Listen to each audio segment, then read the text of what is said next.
Hello. Good day, everybody. Thanks for coming. How you doing? Just got back from my walk. So it's bad that I'm like a little out of breath, but whatever. Well, today is our newly established bit of editing that we're going to be trying to do. And we're going to be making the start on January 2024. 2 years ago. Jesus. Good Lord. Man.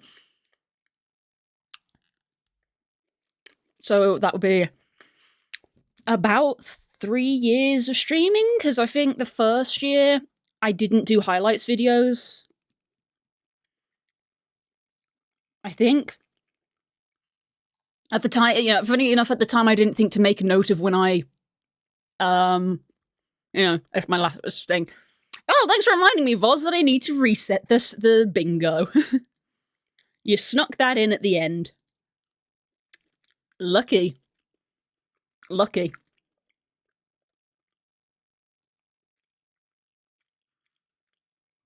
Man, I had like 1, 2, 3, 4, 5, 6, 7, 8, 9. I had 9 things literally scattered all over the place. Basically no lines. Alright then.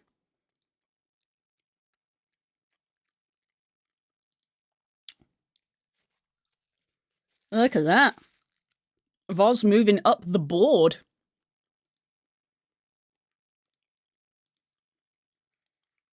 There we go. New game.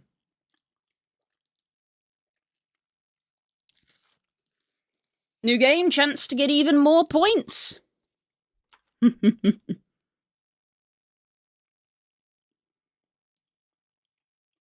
There we go. Right, so...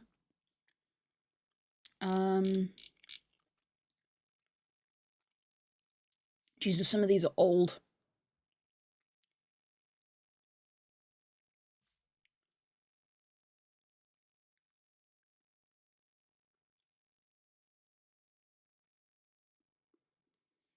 Jesus, Ferality Video 2023. Was that my first year of doing it properly, or was that my second year? I don't remember now. Have I been doing this for 3 years or 4 years? I don't remember.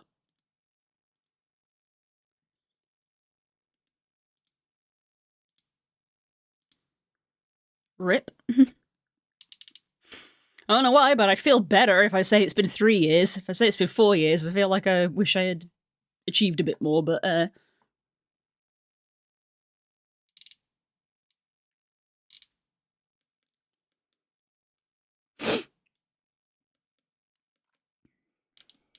error. Okay. Let's go over.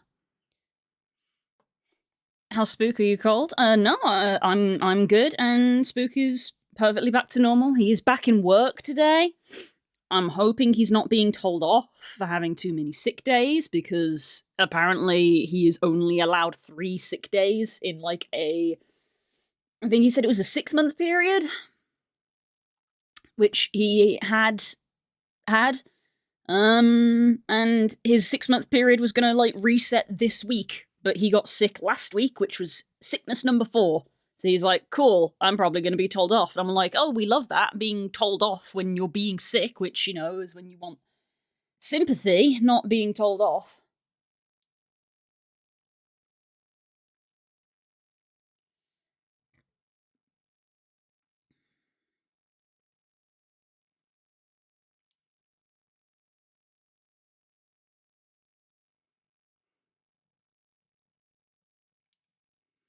You know, 2023 I did the games I enjoyed this year, so maybe 2023 was my first year? It's actually kind of bothering me that I don't remember.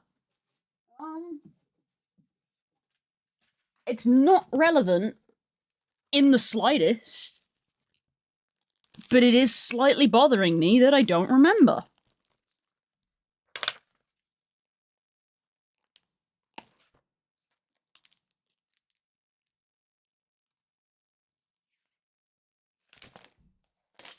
Um.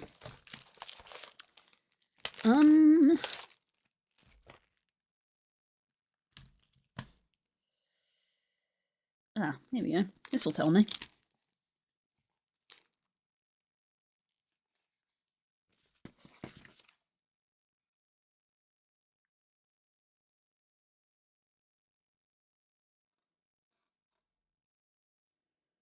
Okay, yeah. Oh gosh, yeah. So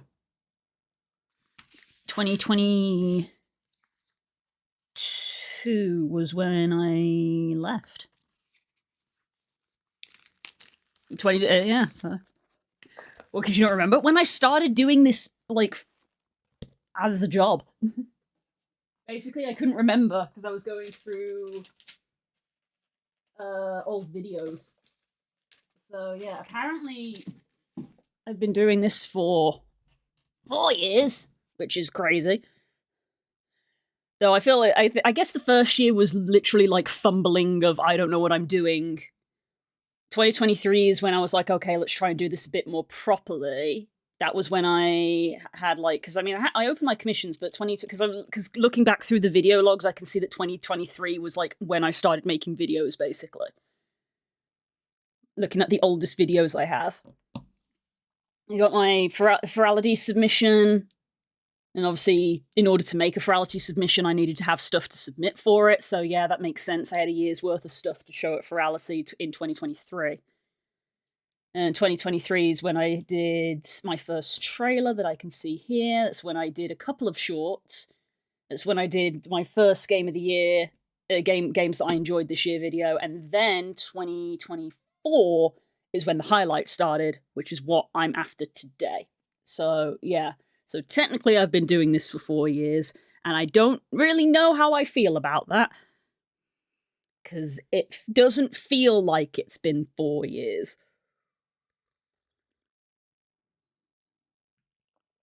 I said most of you probably weren't even around in 2022. That was probably just me and my close friends.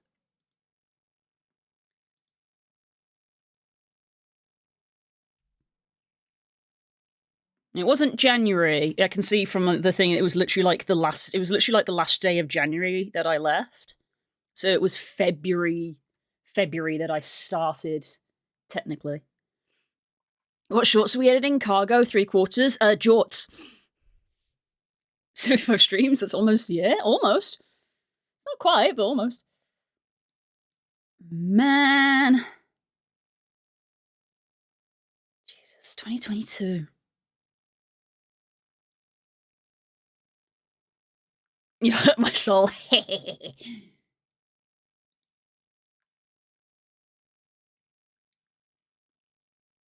um. So I don't. I suppose. Let me check. Let me actually check. We're already distracted. I haven't even started. Am I distracted if I haven't even started yet? I don't know. Been following since 2022. That's what I said. 2022 is when I started. Do we have follow age as a command? We might do.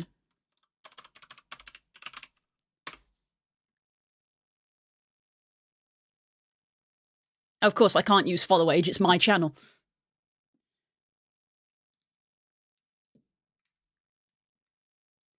Two years and 3 months. 3 years and 6 months. Okay. Because, yeah, I started doing this properly as a job. Core will win this. We all know that. Core wins this. Because I made my Twitch channel years ago to watch Twitch, not to be a streamer. But I started being a streamer full-time, apparently, in February 2022. So it was it was about half a year after I started, roughly, is when you followed.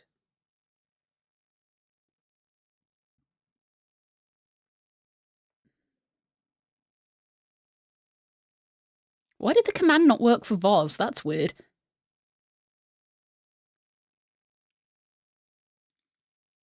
I should probably put some music on since I'm just chatting about things. Oh wow, that's almost like that's the category of stream that we're in.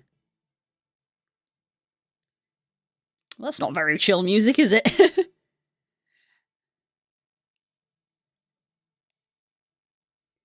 3 years and 10 months. See, that's really close to the start. Yeah, it's probably an anti-spam thing. That's really close to the start. Yeah. I get, because if it was February that I started, then it would have been that. Then I would have started 3 years and 11 months ago. Is when I would have started doing this properly as a job. So you followed me fairly close to when I started doing this.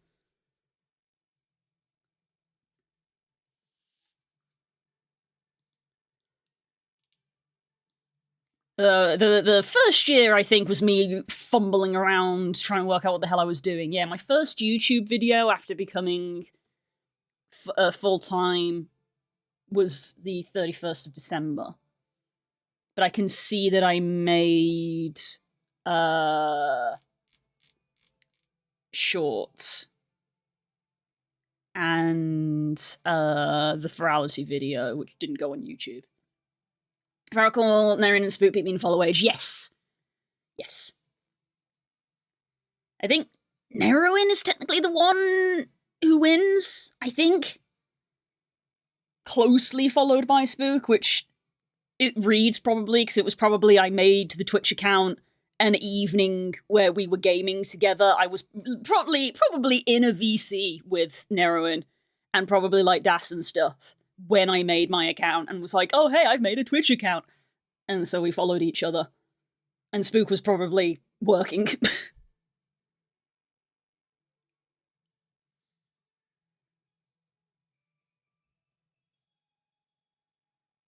So, oh yeah, man, I don't know how I feel about that. I don't know how I feel about the fact that it's been 4 years.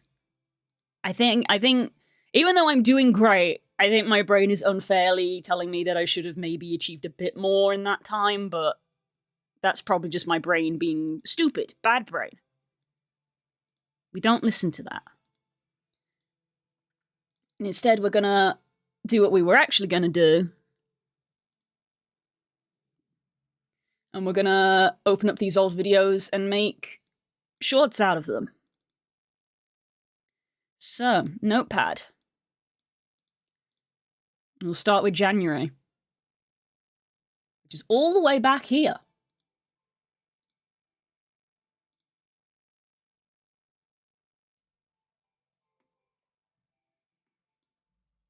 Oh, I forgot.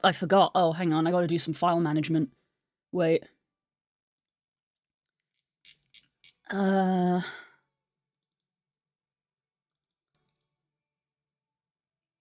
There's January. January clips. Yeah, they're all there. Okay.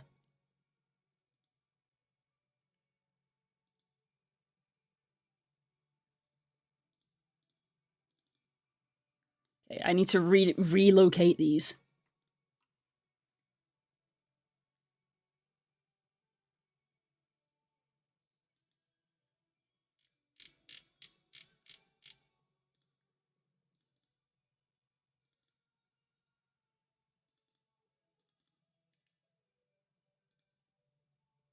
There we go.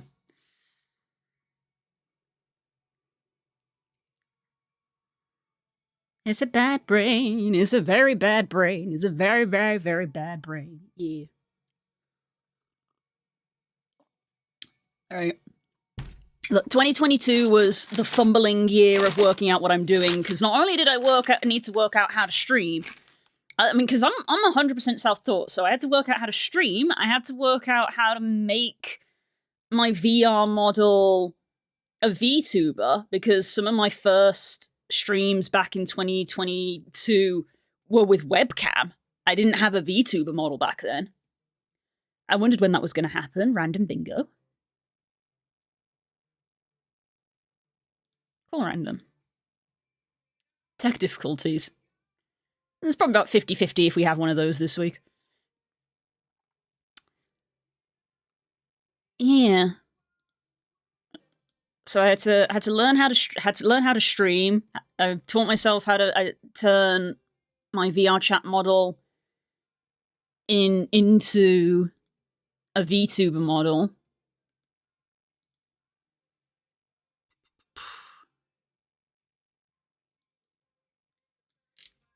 At the same time, I was basically teaching myself how to do commissions because I knew that, like, just starting out as a streamer would in no way provide enough income.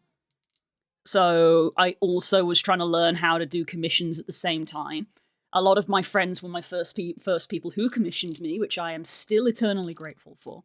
And a lot of you continue to commission me to this day, which I'm also very grateful for.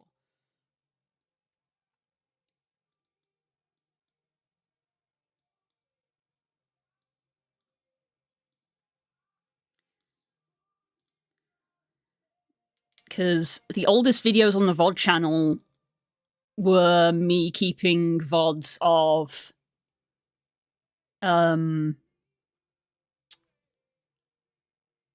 D&D games. And that was just for my friends, not for me or even really being like a streamer. Yeah, 7 years ago, there's like streams of me playing World of Warcraft. All of this is with webcam. Didn't have a VTuber back then.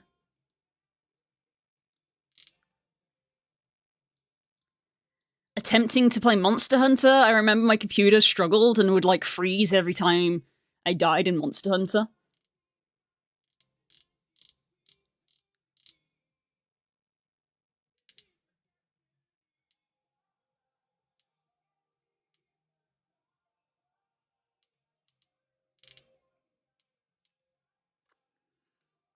Then we got Art Night with me and Curls. This is pandemic. Yeah, 5 years ago. This is pandemic. Art Night, me and Curls. So that was the start of me starting to stream regularly. Doing an Art Night with me and Curls. And then I started to do TCG openings when I had stuff to open. And then we get to 4 years ago, which is going to be the start of actually being a streamer. Oh, there we go. There's a commission for Das. So, there we go. Damn. Yeah, so my yeah.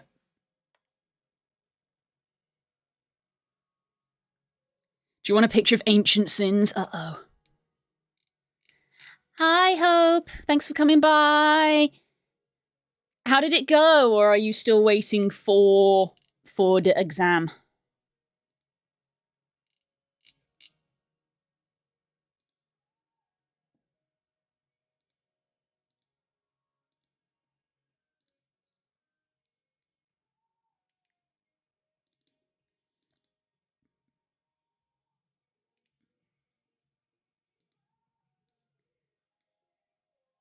I don't even know what that's a picture of. There's a picture there that isn't displaying.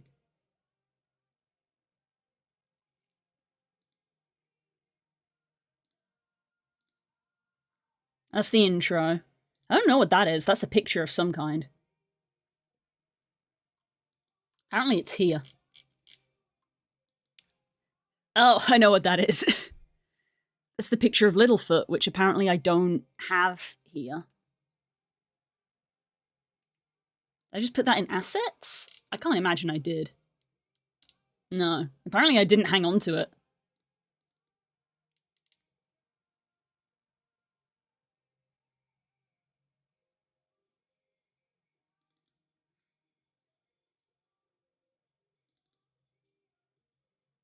It's not even in the thumbnail.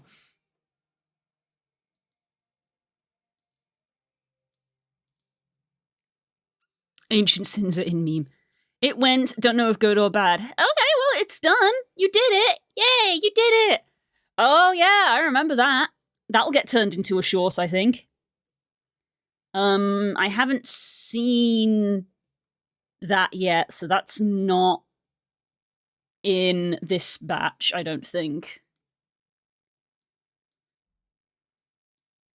Yeah, because, yeah, I literally just sat and watched the videos, because they were a lot shorter back then, so literally just sort of 6 minutes to just sit and watch and just be like, yeah, we'll use that one, we'll use that one. So, just making a note. Made a note off stream, and now we're on stream editing them. Except we've been here 40 minutes and I've not made a single one, so yay, it's going well! Because I got caught in the throes of time. Okay, I will need to replace that picture, though.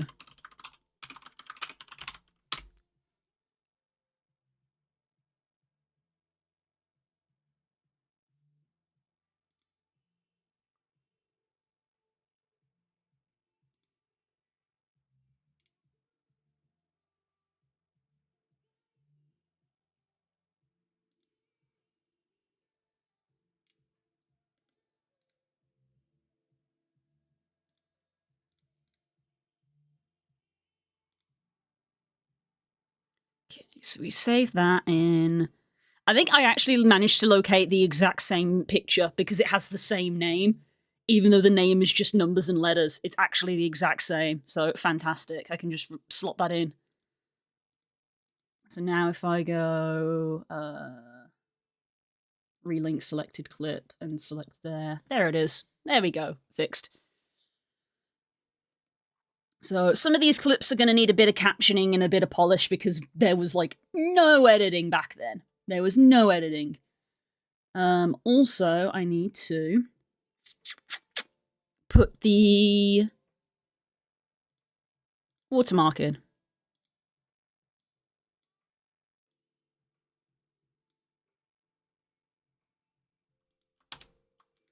And let's make a new bin.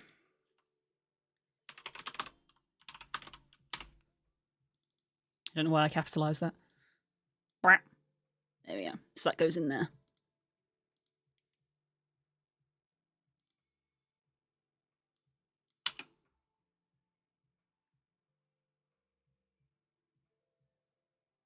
Nice.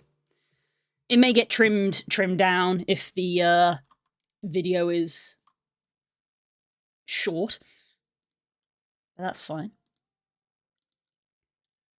Okay. So that's the main timeline. This is before I worked out what individual timelines were for as well, so everything is just edited in one big timeline. So I think the first one... Where's my notepad gone? Yeah, the first one is schedule.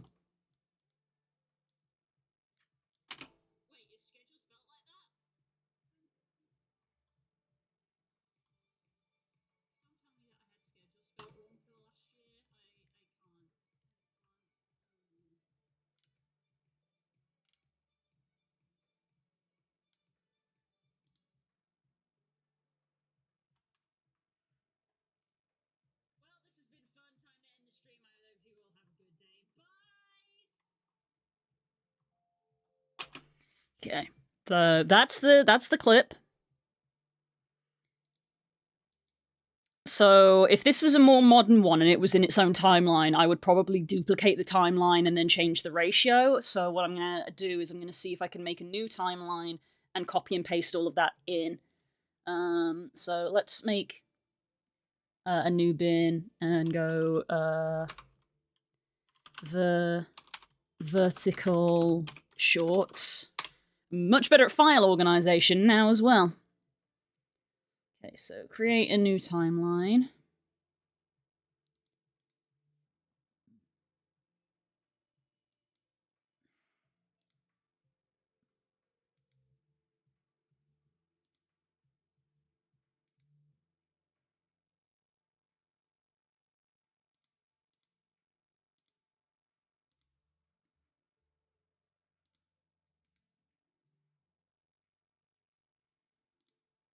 Can I do it this way?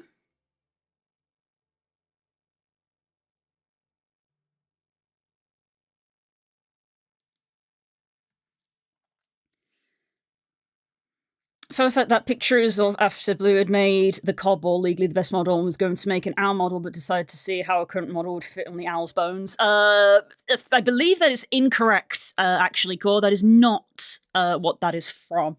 I believe that is from me testing a VTuber model that I was converting for a client, which was a bat. And because I had two VTuber softwares at the time, one for tracing the movements and one for the throwables, it was the throwables one that had glitched out because the throwable one was still using my model, But the software for tracking, I was testing the bat model, so it was trying to apply the bat to my model. It was not the owl, because the owl never got into that phase. The owl never got that far in development.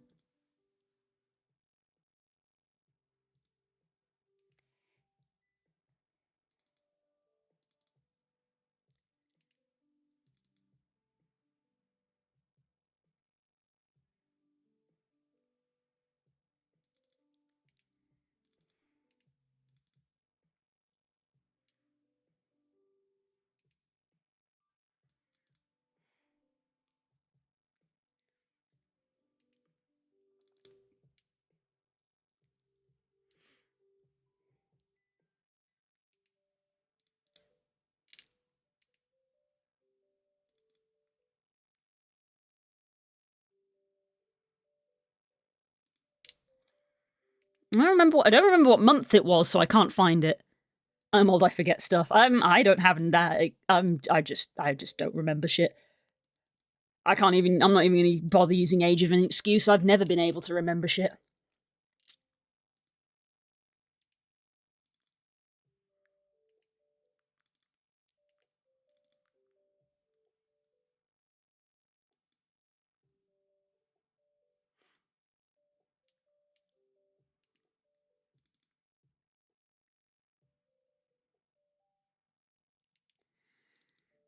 See, now you've got me trying to find it, and I can't.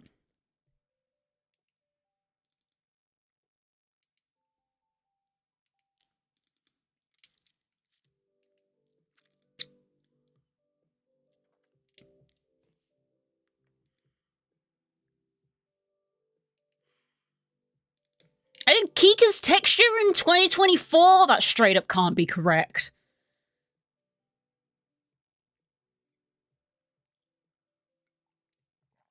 Okay, it was November 2024, so it's technically 2 years, but it's actually like a year and 1 month. Okay.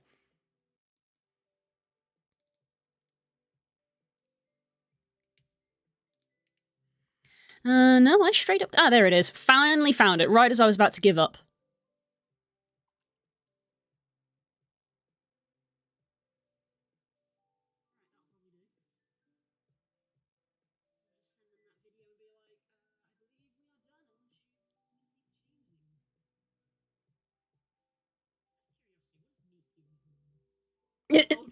There you go.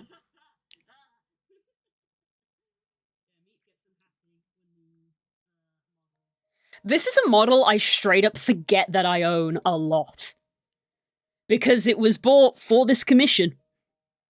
Because obviously that's the way that TOS goes. They wanted this model, and I was like, if you want me to work on it, it has to be bought for me, which they did. Very grateful that they did. I have never used it since.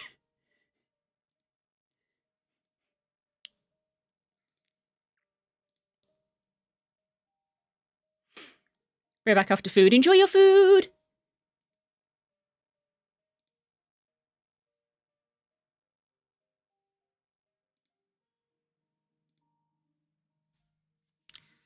Okay, we're gonna call this one,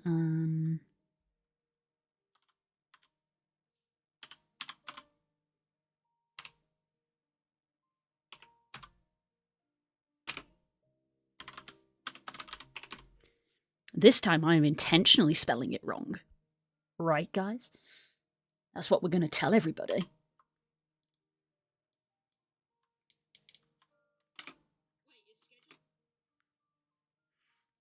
I went to let one of the kittens out as she was scratching at the door. She looked out and then bolted. Turns out there was someone. Ooh, there was someone there. It's CG2's bloke who asked to test my water. I said yes, and it certainly panicked because A, people, and B, kitchen isn't the cleanest, not the worst, but still. I assure you, they have probably seen worse. Forgotten in the corner on an old bookshelf. It's a bat. It's a bat base, so not very common. Hi, Jay. Gotta admit, though, the face is cute on it.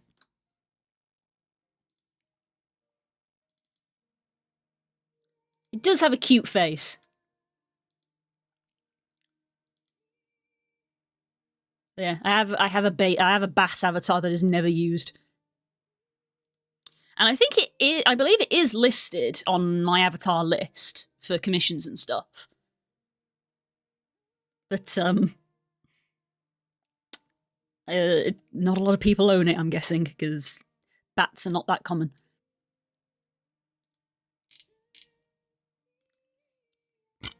Excuse me.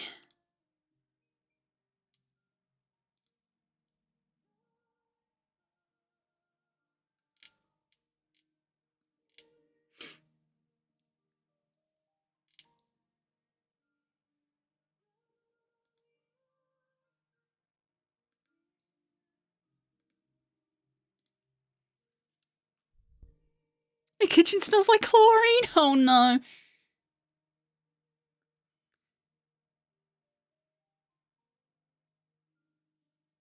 I've been getting vids of really obscure animals and I want to make them into models. Hey, why not? There's probably a market for them. They might not be big sellers, but you could be that one person where someone's like, "Oh my god, I wanted this." I believe Cash is doing that for 2D art. They're making, I think Cash has started making 2D like character bases of obscure characters.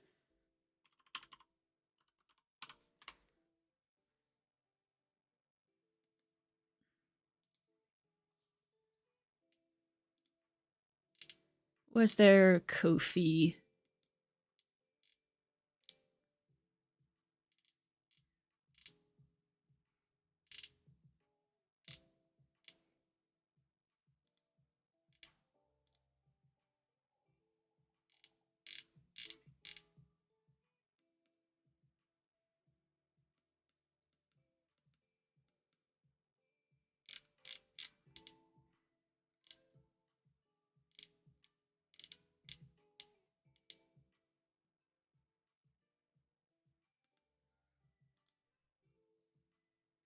Can you tell that I don't want to do this because I'm literally doing anything else?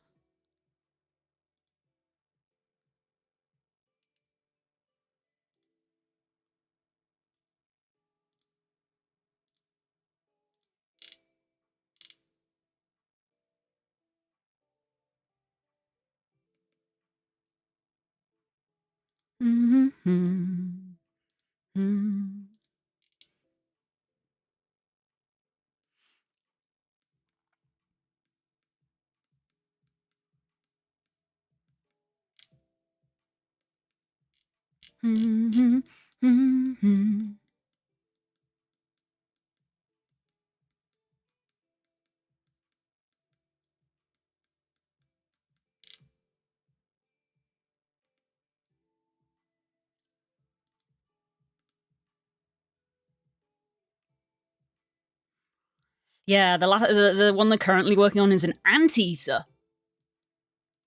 They're currently making a thing that you can get, which is an anteater, which I think is pretty cool. Considering that I am a blue dog on the internet, and there's 1,000 blue dogs, I don't mind seeing more obscure stuff. At the same time, I won't change because I'm very against change, which is probably because I'm neurodivergent, but it'd be cool to see. There's something called a leaf sheep and it's super cute. I know that one is very cute. Prime example of Pokemon in real life, frankly. That's a grass type right there, baby. They're adorable. Adorable little things.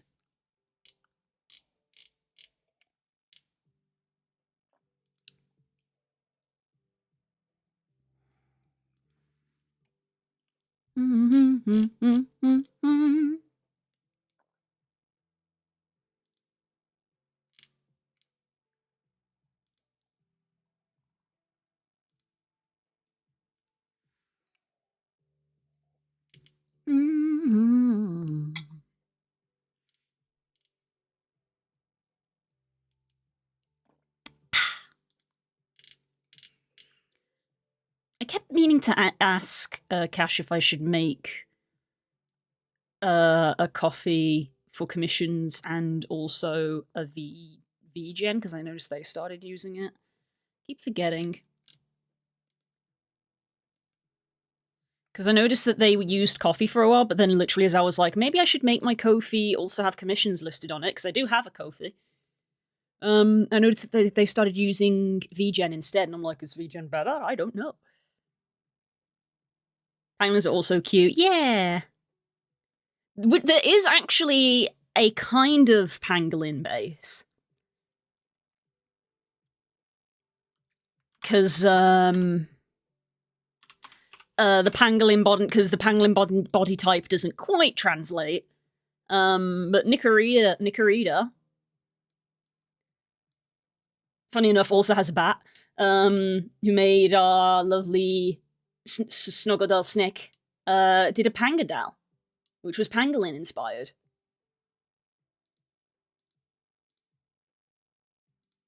And they have scales on them.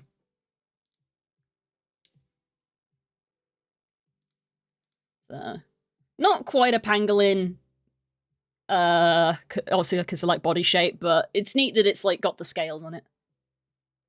Also, this is a sand slash, which I like. But yeah. Probably not my kind of thing, but it's neat that it's available.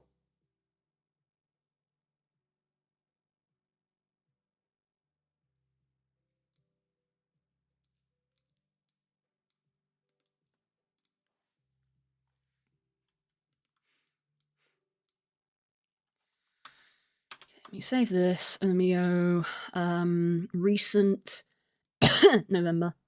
Sandslash is a good boy. He is a good boy. I quite enjoy Sandslash, honestly. And funny enough, it wasn't Gen 1 that made me like Sandslash, it was Gen 2, because you could get a Sandslash in Gold and Silver in, well, you could get a Sandshrew in one of the caves early on. I think it was Union Cave and not Dark Cave. You could get it quite early on, so I was like, oh hey, ground type.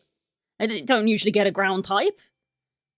So yeah, and I had him on my team and had a Sandslash, so I like him from Gold, not from Red and Blue. What about Echidnas? Do you know, do we? But yeah, Echidnas are also cute. What is the name of that family? Because they're all, like, related, aren't they?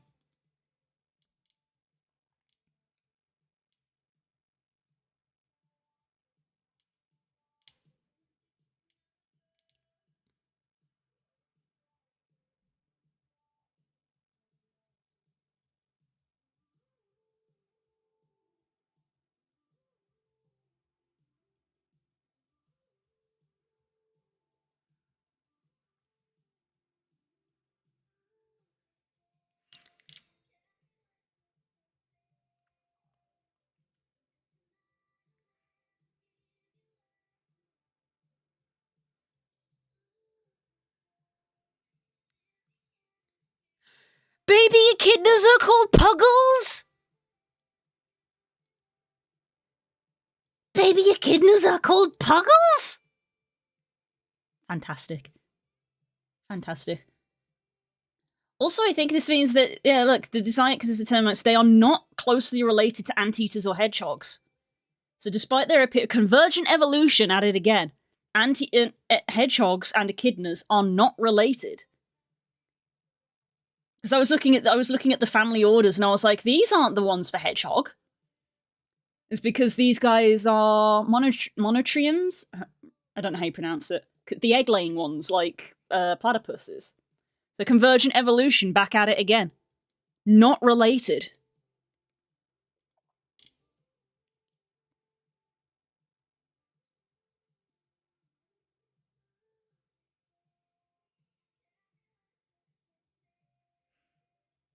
Convergent evolution, everybody.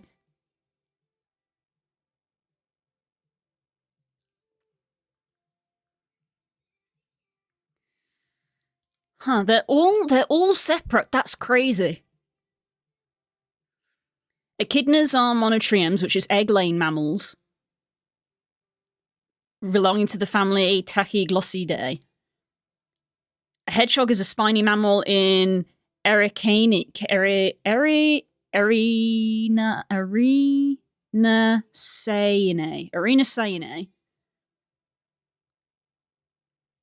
Porcupines are just rodents, so that's easy. So, echidnas, hedgehogs, and porcupines are not related to one another.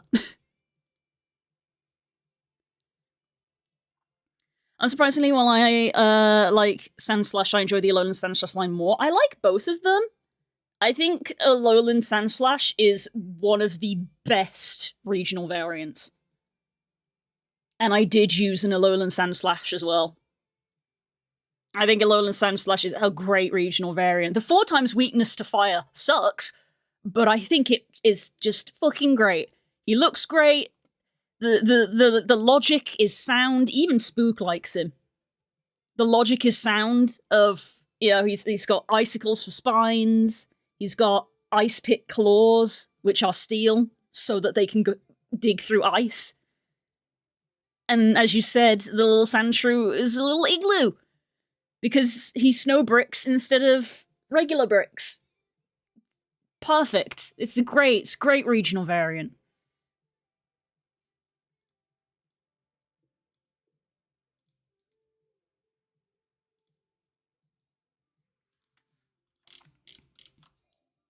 I just like him. Okay, let me copy that.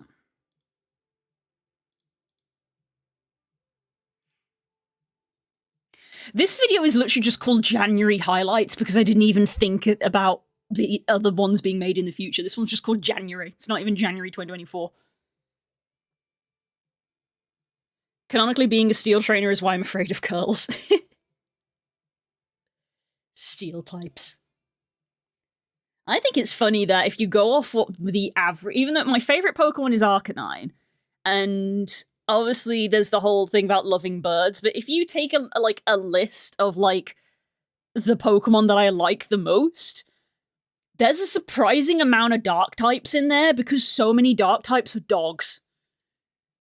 Which is very funny to me that I could be a surprise dark type trainer if I wanted to. If we want to go for the brand and the aesthetic, I'd probably go flying type, let's be real. But I do like the joke of being a dark type user who doesn't look like a dark type user, because that in and of itself is dark type coded. Because deception.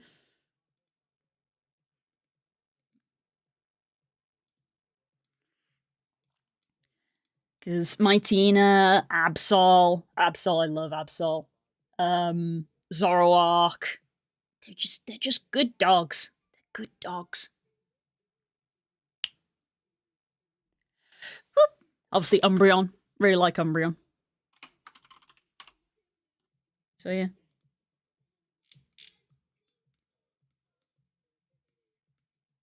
Here's what we're gonna do. Fuck.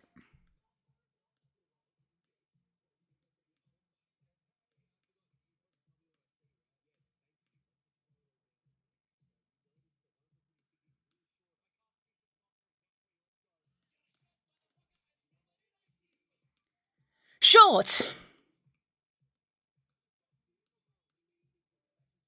When you were born, everybody thought that you were just a head, but then the doctor said, wait, stupid motherfucking tiny short ass baby got a tiny little itty bitty body and I hate it.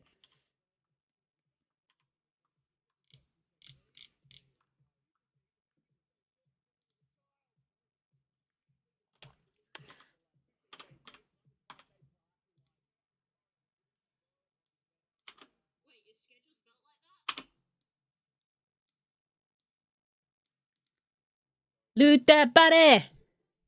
Loot that body! Playing the flute while I loot that dead kid's body! Bitch. Absol is just the goodest. I love Absol. Absol was very highly rated for me. I don't know if Absol's my favorite Gen 3, but like, it's close. It might be one of those ones where I need to do that, big old chart and actually establish it, where it like narrows it down by each generation.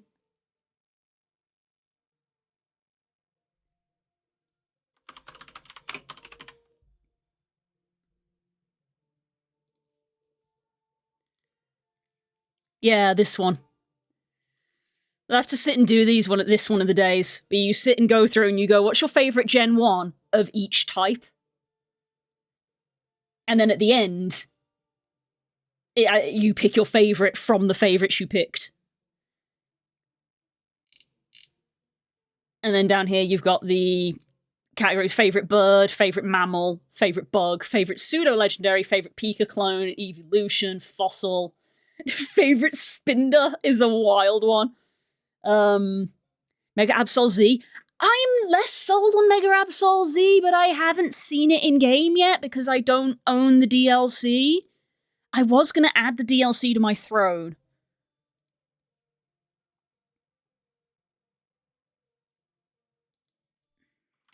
If you want to find that, by the way, if you just Google Pokemon favorite chart, it's the first one. It's called Ultimate Favorite Pokemon Picker.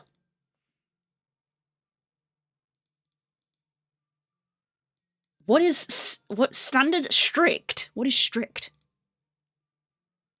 I don't understand what strict is. Surplus? Oh, surplus is okay. Silly. Oh, silly includes gender variance. Okay. Standard. Yeah. Strict. I don't know what the difference between standard and strict is.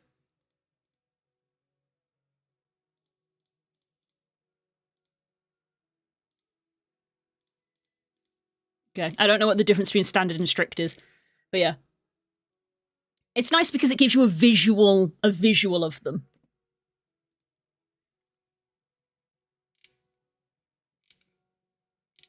Hey, oh, wait, they include. Wait. What have I clicked on there? Gen 3 flying?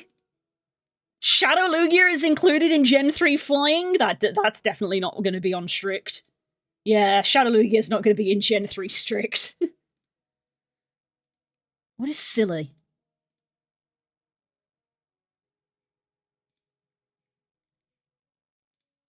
Okay, silly includes gender variants and forms and everything.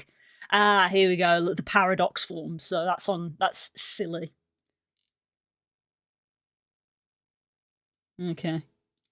I don't think I'm going to do silly mode. There's the all of the megas, gimmick forms, megas, and Dynamaxing. This could be a fun afternoon. Yeah, look, it's even got the new ones in.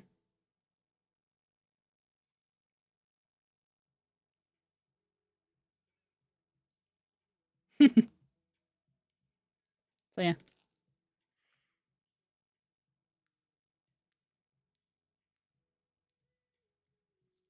Nidoqueen is the only fans Pokemon for Pokemon Stadium reasons. Oh god. Is Gale of Darkness not counted then? It's one of those ones where because it's a spin-off, it's not it depends on who you ask. It's a spin-off. It's an alternate form that hasn't appeared in any other game, so it's never been played competitively, things like that.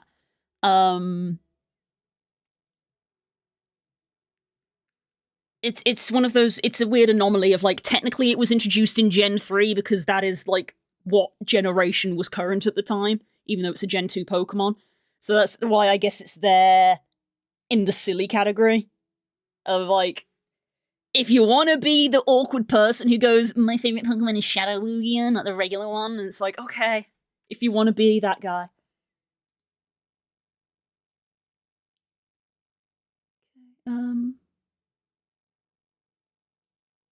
I need to change project settings.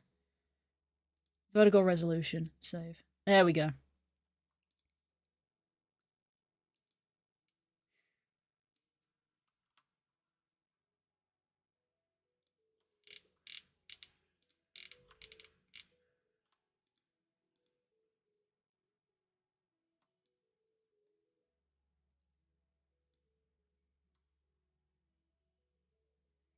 Okay, I'm not going to zoom in on the Google because awkwardly it's actually blocked by my Unfuzzled Fund. So I will just have to zoom in on me and just be like, typing.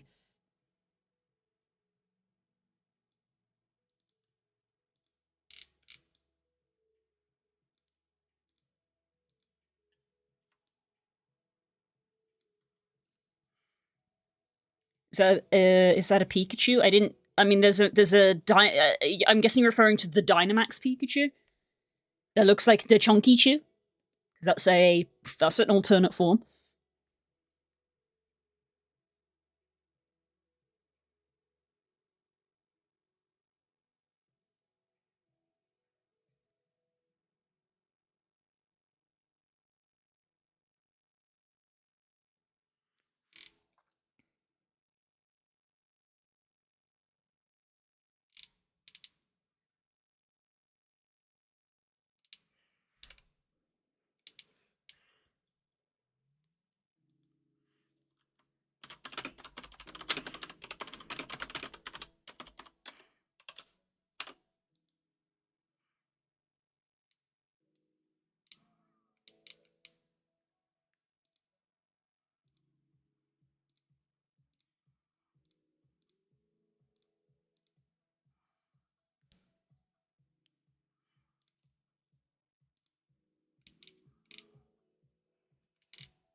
With two tails. That's Mega Raichu. One of the Mega Raichus. I have mixed feelings about Mega Raichu, especially since I'm coming on the, we love Raichu propaganda, because, in my opinion, Mega Raichu is what happens when probably not even Game Freak, probably when Nintendo or some CEO is like, oh shit, we want a Mega Pikachu, but we've established that you can't have Megas for Pokemon that aren't fully evolved. So they've given Raichu Megas, but his Megas just make him look like Pikachu. They've tried to make Raichu back into Pikachu again. I'm like, can't you love Raichu for being Raichu?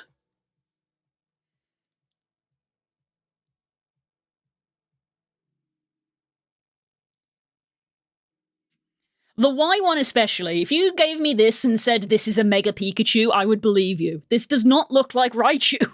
That's a Pikachu.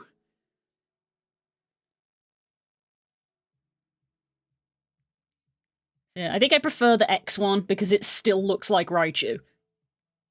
But he's got Pikachu tails. And I'm like, okay. They might grow on me in game. I do have a Raichu on my team. But again, he's in the DLC and I do not own the DLC. Which slightly annoyed me when I went to the effort of like, yeah, I'm gonna have Raichu on my team, and then the game, it really pressures you to have Mega Evolutions, literally in the story of like, mechanically, you kind of need to have them.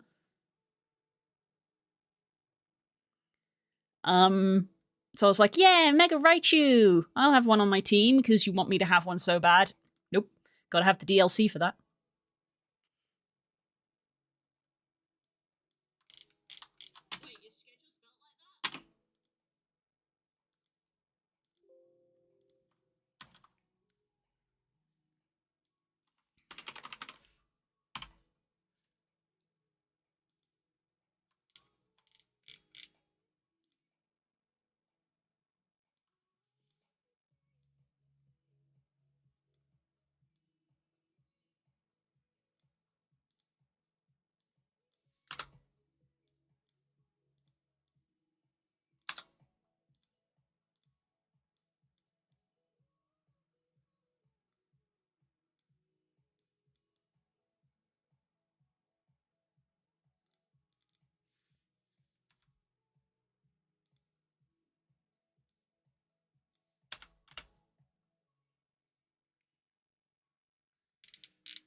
Seeing the price of the game, it's €52 for and 35 for the DLC, so over €80 for the full game.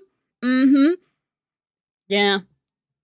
Spook got me the base game for Christmas, which I'm very grateful for. Honestly, if the game had not been bought for me, I probably wasn't gonna get it. Very weird sort of area to be in of like, I definitely won't say no, but I'm not gonna buy it myself, because frankly, I didn't have the money.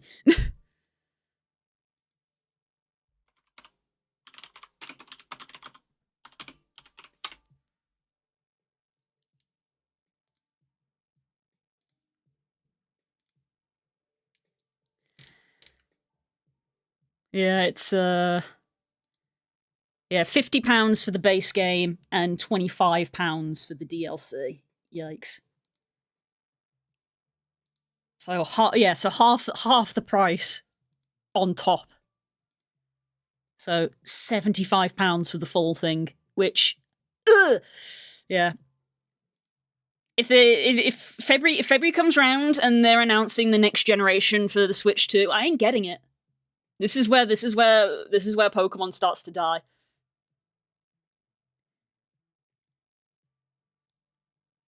Well, I'm contemplating secondhand, even if it's only a $5's difference. The whole DLC thing is bullshit. I don't blame you, frankly.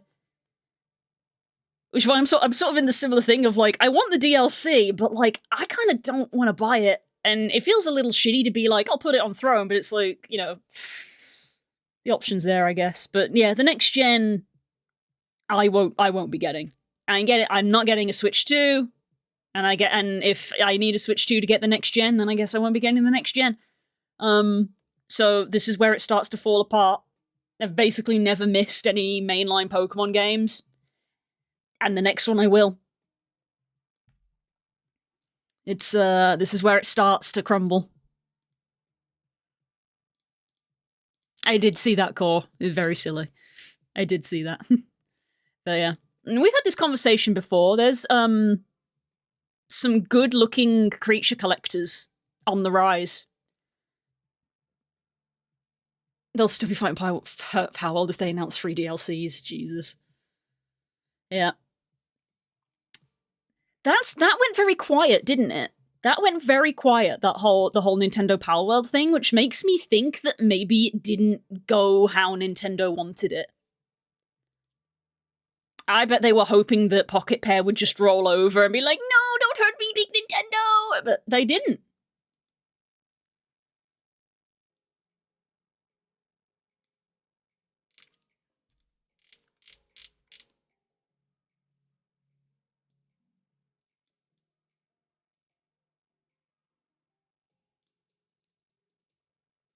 That Nintendo lost. Fantastic.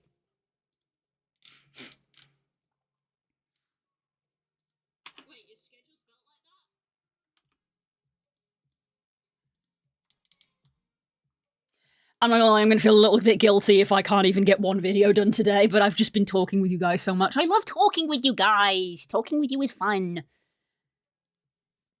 My true calling is a just chatting streamer.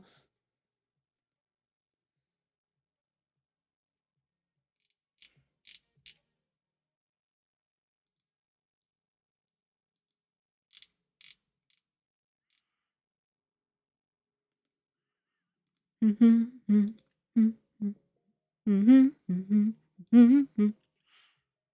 think Nintendo realized that the more they spoke about it, the more support Power would get, so they shut up. They realized that they were not painting themselves in a good light. But yeah, I believe Voz shared a video in gaming a couple of months ago, and I'd heard of every game in that video, but if you've not heard of them, then I would recommend going back and watching the video.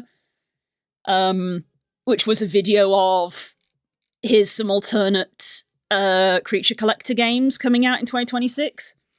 And Power World was listed on there because Power World is going to go into version 1 this year. They're going to be exiting alpha. I would like to play Power World when it exits alpha. Early access, I should say. There's the one that's bleh. Hi Raz. And let me see if I can find it. Was it gaming? Let me see if I can find it. I'll relink a link to Voz's post. I think it was in gaming that Voz posted the video.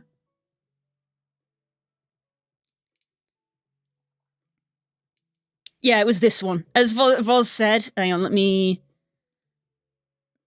forward this back. Can I forward it back into gaming?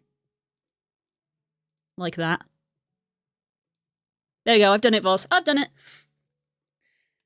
There you go. So, as Voz said, ignore the title and the thumbnail. Ignore the title and the thumbnail. Frankly, a bit of a rubbish thumbnail for what the video is about. So the video is basically says that Pokemon Nintendo will be sweating because there's a bunch of good games coming out this year, and then they go on to talk about them, and also talk about why like people aren't happy with Pokemon as it currently is, and they bring up the DLC a lot and Legends EA. But the first half of the video is like just bringing up a bunch of alternate creature collector games.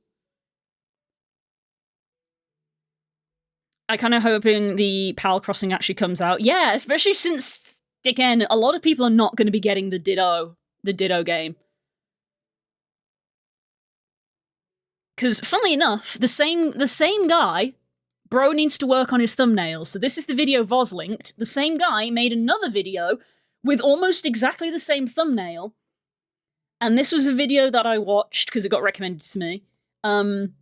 Talking about how, statistically, there have been no pre-orders for the Ditto game. And based off sales statistics, like, not a lot of people own Switch 2s, and not everyone who has a Switch 2 is going to get the game. So he's like, based off the current statistics, Ditto game is going to do awful. Yeah, hang on. Pocket Pair. Pocket Pair.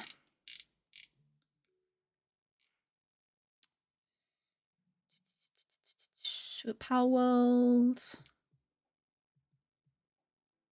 Oh, it's not actually listed. Hang on.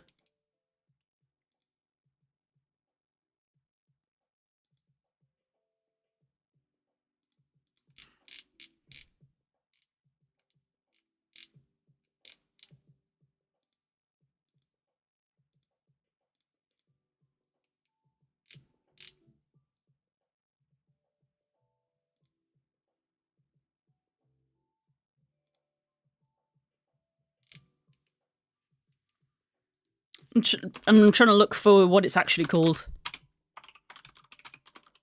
What's the farming sim called? It's called Pal World Pal Farm.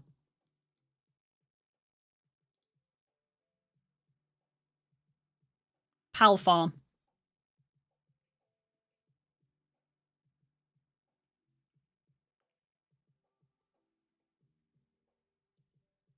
Even the UI looks like Animal Crossing.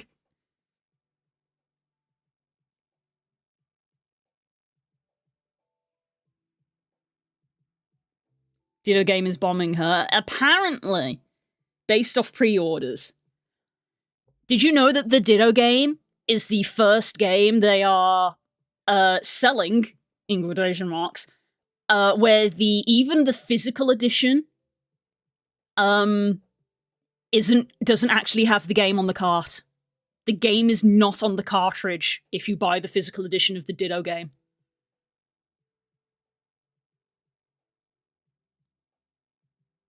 Yep.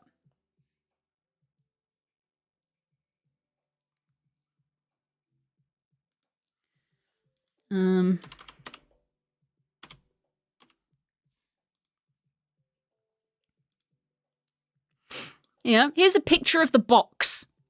Here's a picture of the box. What the hell, Chainsaw? Well, it is Pal World. Here's a picture of the box for Pokopia. Look at this thing here at the bottom. Game key card. Game key card. Full game download via the internet is required. The cartridge doesn't have the game on it. Unbannable at any time, Jesus. Yeah, so people are not happy. What is the point? Who knows? Who knows? People are not happy. And I think it's showing, because even people who are like, yeah, I want to play that, why would they pre-order the physical edition? Because if you're not going to get anything on the physical edition, then you might as well get a digital edition. Why would you pre-order a digital edition? You don't get anything for it.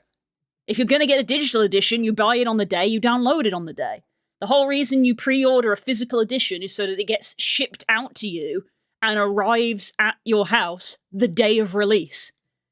That's why you pre-order a physical edition, so that it gets shipped the day before, or 2 days before, or whatever.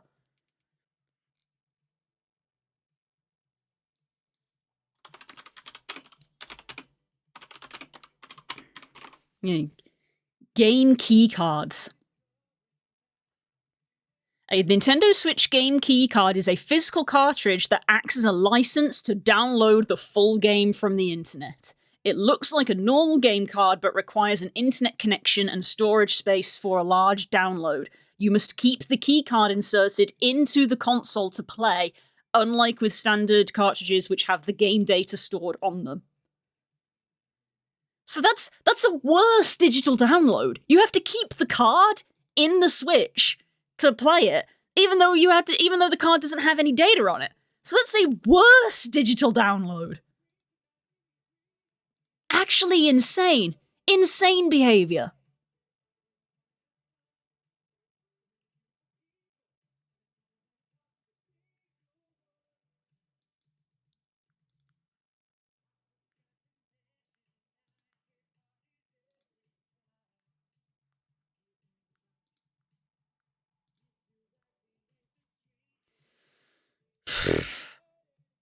Insane behavior.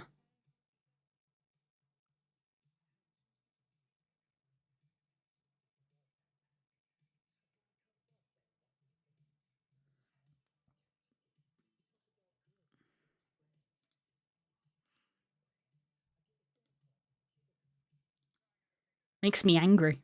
Who thought that was a good idea? Freaking some CEO trying to line his pockets even more.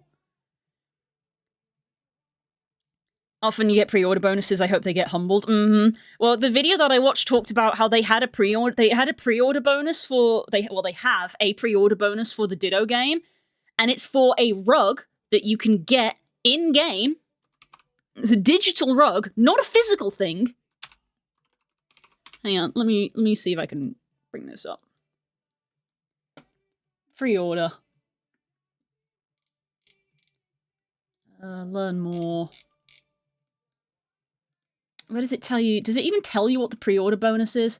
Download code via email. It doesn't even tell you. Booktopia pre-order bonus.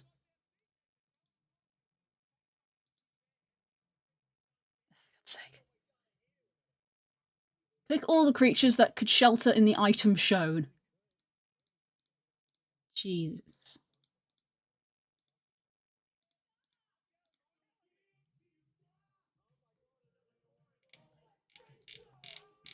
So there was a pre-order bonus for a rug in-game, and they added another pre-order bonus about a week ago where you can get a Ditto plush. And the guy in the video was like, that's weird that they're adding more pre-order bonuses. It's almost like no one has pre-ordered the game. So they're like, please buy the game. We'll give you a plushie. Please buy the game. But the plushie... The plushie is a sitting cutie. The plushie is a sitting cutie Ditto. It's 4 inches tall. That's not very big, is it? It's £10.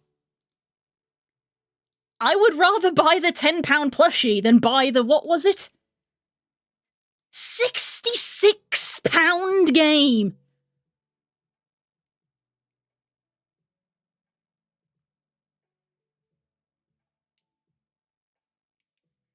Your empire is crumbling, and I hope you fall with it.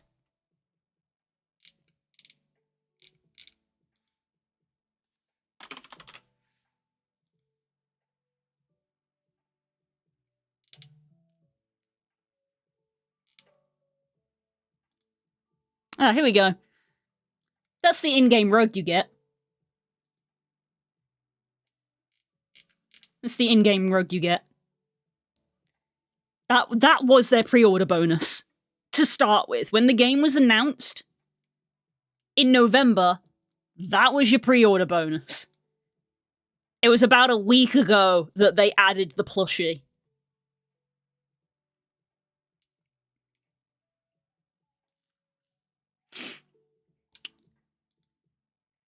It's kind of shameful, actually. It's shameful thinking about where the company started and what they used to stand for.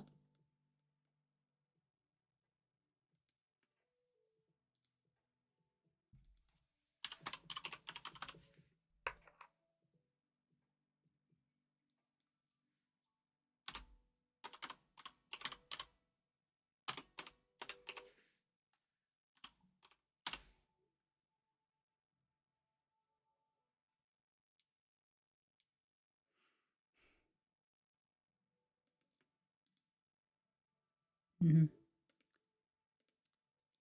Satoru Iwata would be rolling in his grave if he could see this. Anyway,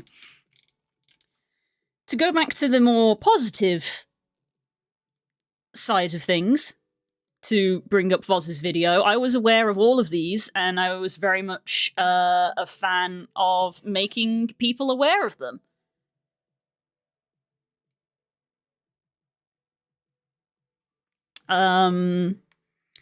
So the first one I'll mention is I think the last one this guy mentions, which is Illustrals, because Illustrals does not actually come out this year. It's a game that was on Kickstarter and is scheduled to have its alpha test this year, but it doesn't officially release this year. Did he put links to these? He did! Thank you.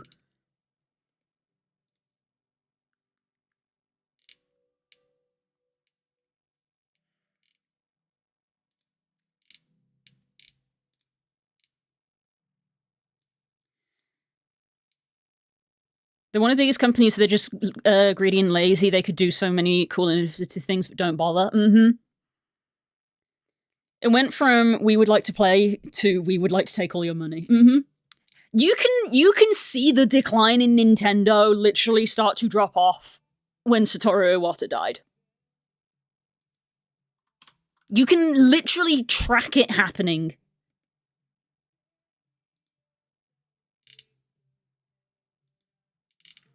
Video doesn't want to load, but yeah. If you get like a screenshot. I don't know why the video doesn't want to load. There we go.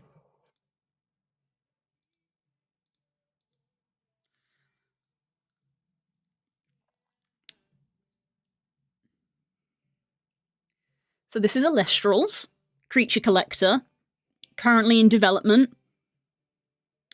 Probably not going to be out for another 2 years. But apparently the alpha is going to come out this year. I did back this.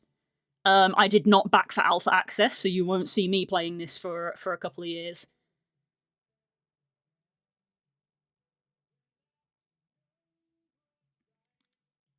I mean, it looks good, beautiful artwork, the battles look cool.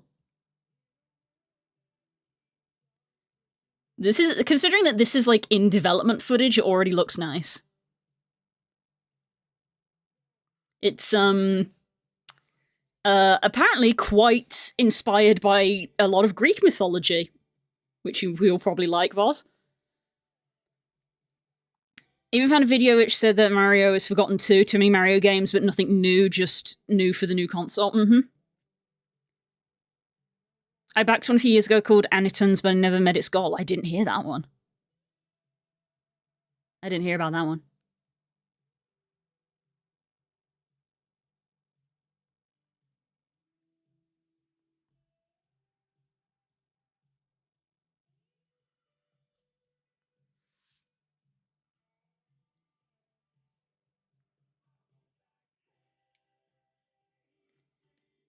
Yeah, let's have a little scroll down.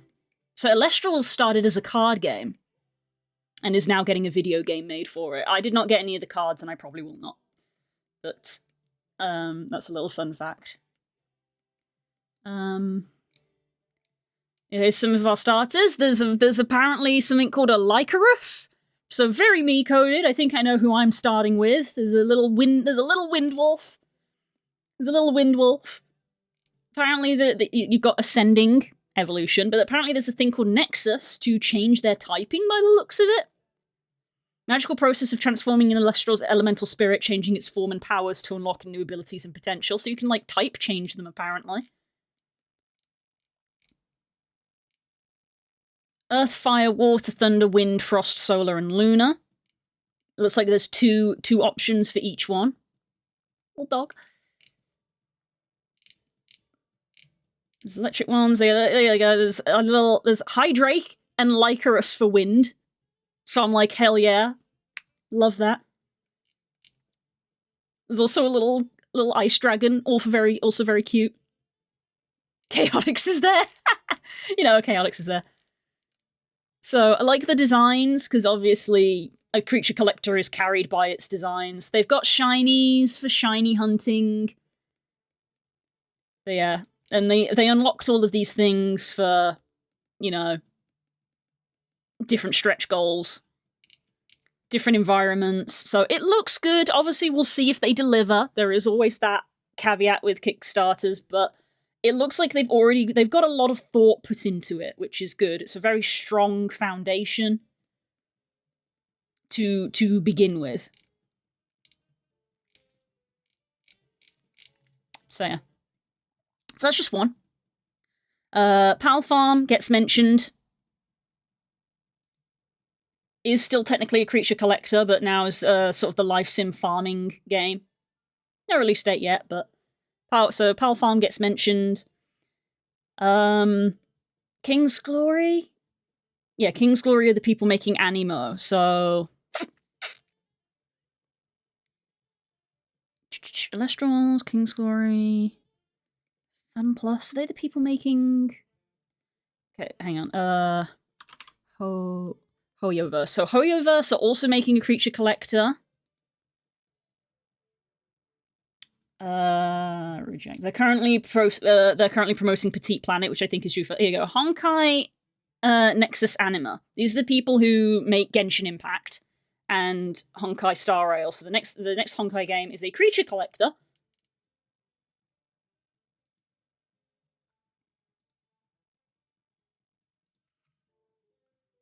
Apparently, it looks like the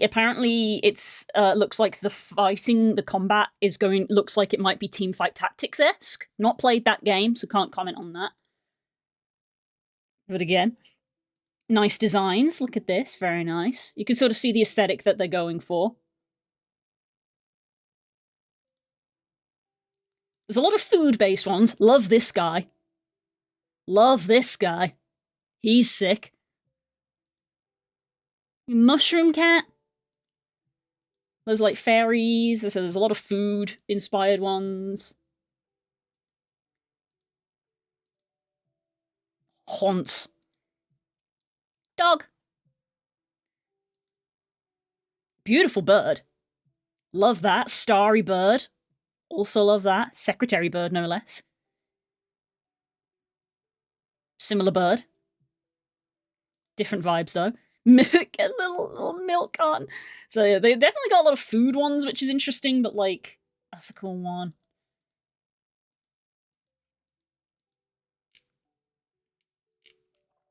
So there's that. Is that a Pelican Crumble? We're gonna skip over that one. So because this is by Hoyoverse, this is probably going to be a gacha game. So take that with a grain of salt with how you feel about gacha games. That means it will likely be free to play though, so free to give it a try. And then the next one, which is the one I am most interested in, is Animo. I've already talked about this on stream. Was there a creature collector on the PS1? Yes, that would be Monster Ranch? Monster Rancher?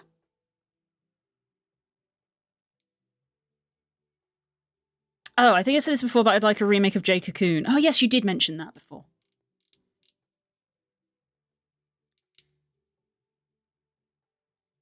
Remember the cartoon Monster Rancher? Yeah. So yeah, I will probably be pre-registering for this. This is the one I'm like most interested in. Do they have a link to their YouTube? They do. Oh, look at these little guys. Oh, they're so cute.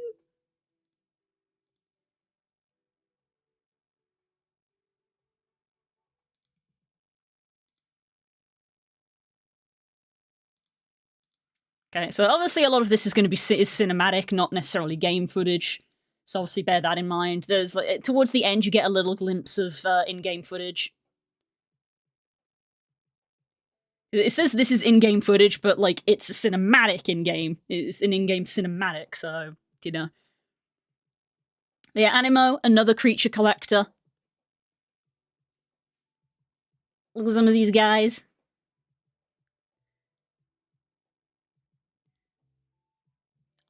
I would like to try this. Well, Animo does look super cute. I'm very wary of it. Yeah, apparently this is also going to be free to play. So that's my main, like, you know, be cautious thing with both this one and the Honkai one. Of they're both free to play, which means there will be microtransactions. So, but the thing is that even in Pokemon, I've never gotten into competitive battling. So if it ends up being like, the best competitive ones you got to pay money for, it's like, cool, I don't play competitive, so I don't need to invest money in that. Even though I'm not into creature collectors, I am pretty into Animo, not gonna lie. Yeah, it looks cute. The visual difference between this and Pokemon is astounding. Like this is an actual next gen creature collector. Look how good they look. You know. There you go. Now we've got like some actual in-game footage. You can play as the critters. Key selling point of why I'm interested in it. You can you play as them when you're fighting. That's the bit I'm interested in. You play as them. This looks like AI to me, which is, which if it's not fair, but I'd rather be cautious. I don't think it does look like AI, and also this is an advert for the second beta trailer. So the game is real and does exist. If that's what you're worried about, people have played it because this is the second beta. I don't think it is AI. I think that's just. I think it's literally just the fidelity of it. But we can somewhat check. As well is the thing.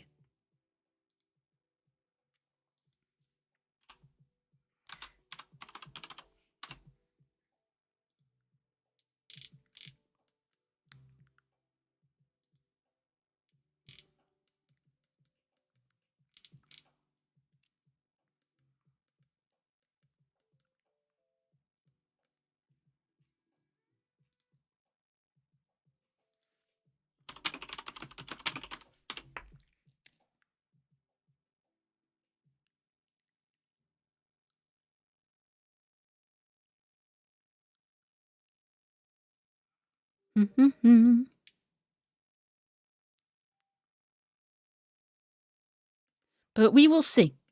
We will see. At least they're going to be free. That was a okay. I feel like we've definitely earned tangent today. I've basically done no work. I've basically done no work today because I've just been talking.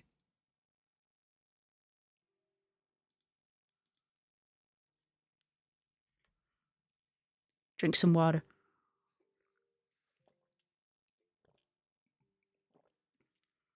If my cautiousness is unfounded, then it's fine. But no, I respect your cautiousness because you know me, I'm the first person to sort of like start calling people out of like this shit's AI.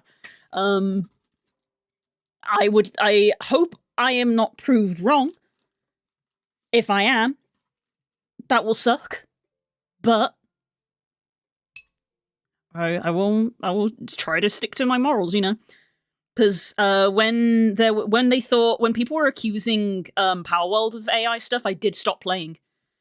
But when that was disproved, I went back to it.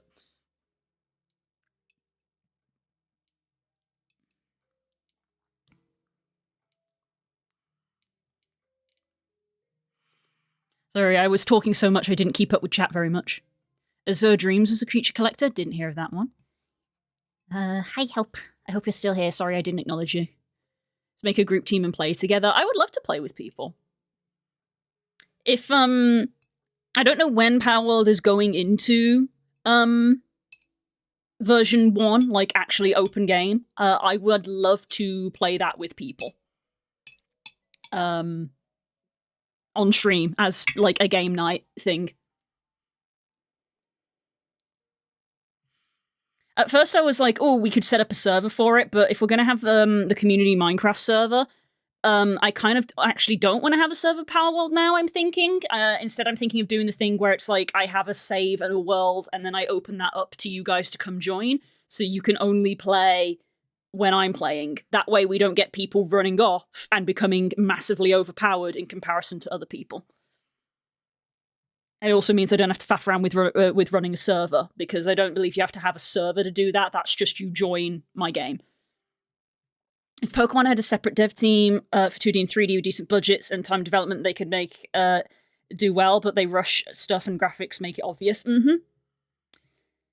That was like the number one thing I said about ZA when I came back on the first day, and I was like, I've been playing Legend ZA for a week. How was it? My first comment was, it's so clear to me that they wanted to make a good game, but they didn't have the time or money, because there's bits of it that are so good, and then there are some bits where you're like, this is... you can see the cracks.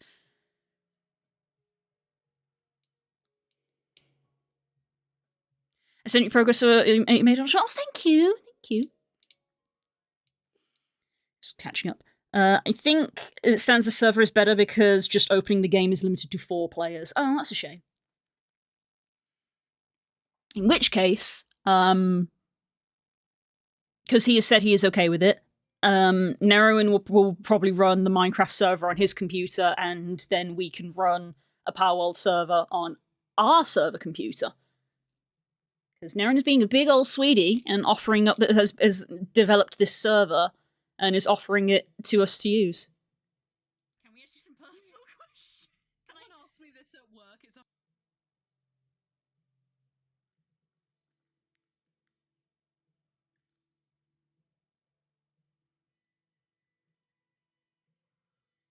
Hang on, let me pause this so I can listen.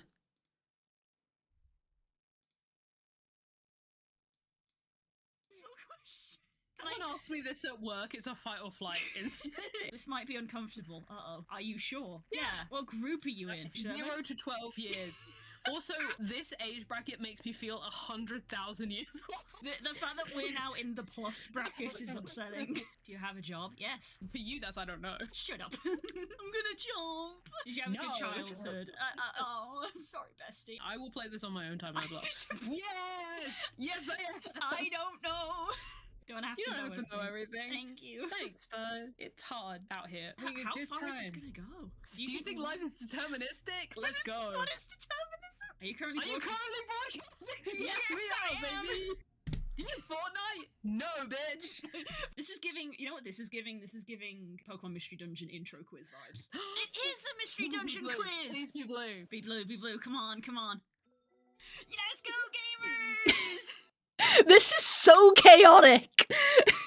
I think it's because we go so fast. This is so chaotic. I use XArrow Tron for servers that I don't need fully active, and I find its service quite good, pretty cheap too. We run everything in-house so that we don't have to pay for things. Well, obviously we have to pay for buying the server, but then it's up. So we didn't even buy a computer. What we've done, and what Stanji has done, is basically over the years, when we've upgraded components to our computers, we've taken the old components and put them into a secondary machine. And that's what our server is. Our server is just our old PC parts, so we haven't actually spent that much money on it. Because the main thing that's expensive these days right now is the graphics card followed by the RAM. But obviously for something that's a server, you don't really need a good graphics card because you're not going to be running anything graphically. So the RAM is the major issue. But I believe our RAM is pretty decent in there. I think it's... Is it 32 that's in there? It's got a decent amount of RAM in there. But yeah, anyway, I don't know the specs of our server. But yeah, this is so chaotic. It's so funny. Can we ask you some personal questions? Can I ask me this at work? It's a fight or flight. This might be uncomfortable. Uh-oh. Are you sure? Yeah. What group are you in? 0 to 12 years. Also, this age bracket makes me feel... Yeah. I feel like when we both go, yeah, we need like a little... The little thing at the top where it's like... Are you sure? Yeah. Where we both select yes.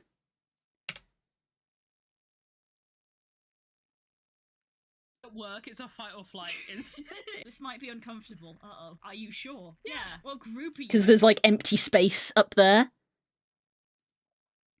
So I feel like we need either the selection, the in-game thing where it says yes, or just put the caption of both of us saying yeah, of just my color text yeah, Curl's color text yeah, because there's empty, even though it's literally for just like a second, there's empty space here. This at work, it's a fight or flight. This might be uncomfortable. Uh-oh. Are you sure? Yeah. What group are you in? 0 to 12 years. People in the chat who aren't Hope, do you like how quick and chaotic this is? Because it's so chaotic, it's so silly. Although I realize that you probably did that because you've got to fit it under a minute, because I've just realized that it's 59 seconds. So this age bracket makes me feel 100,000 years old. The fact that we're now in the plus bracket. Because we have to. Annoyingly, it's for YouTube, I believe. For YouTube shorts, I believe they have to be under a minute. Nothing bad to say. Thank you. Thank you for your feedback. YouTube shorts time limit. Oh, it got changed. YouTube. Hang on. This is technically the AI overview. Hang on. Let me get an actual article from Google. You can here we go. Google article. 3-minute YouTube shorts. You can now create YouTube shorts up to 3 minutes in length. This gives you more time to tell your stories and showcase your creativity. Videos uploaded after the 15th of October, 2024. After this date, with a square or vertical aspect ratio up to 3 minutes in length will be categorized as shorts. Thank God. Because YouTube was the problematic one. Okay. That's good to know for the future. TikTok, I think, doesn't have a length limit. TikTok length limit. Up to 60 minutes? Jesus Christ. Okay. Instagram reel length limit. Instagram Reels can be up to 90 seconds for standard creation, but the limit was expanded to 3 minutes for creators to share longer stories. Though shorter Reels tend to perform better for engagement. Okay. So 3 minutes is the max, but that's definitely not a goal. That's good to know. I had to cut a lot from this section. I tried to put the parts where people wouldn't scroll away. Thank you. No, it's a good way to do it. Got to keep people engaged. It's very good.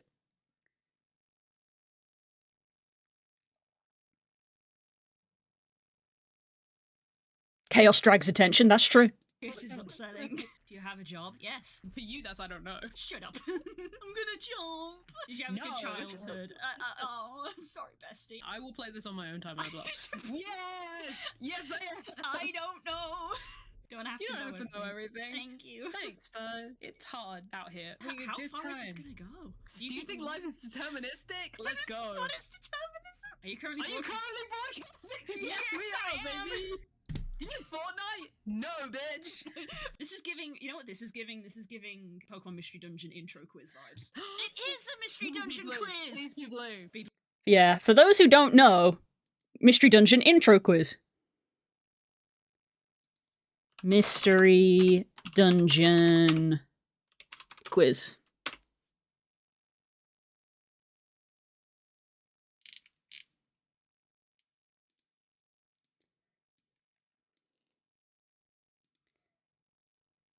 So, do you have good study habits? Yes, no, I never lose at sports. These questions are random. There's like a pool of what did it say? I think it was there's a pool of questions. Every time you make a new game, the questions are different.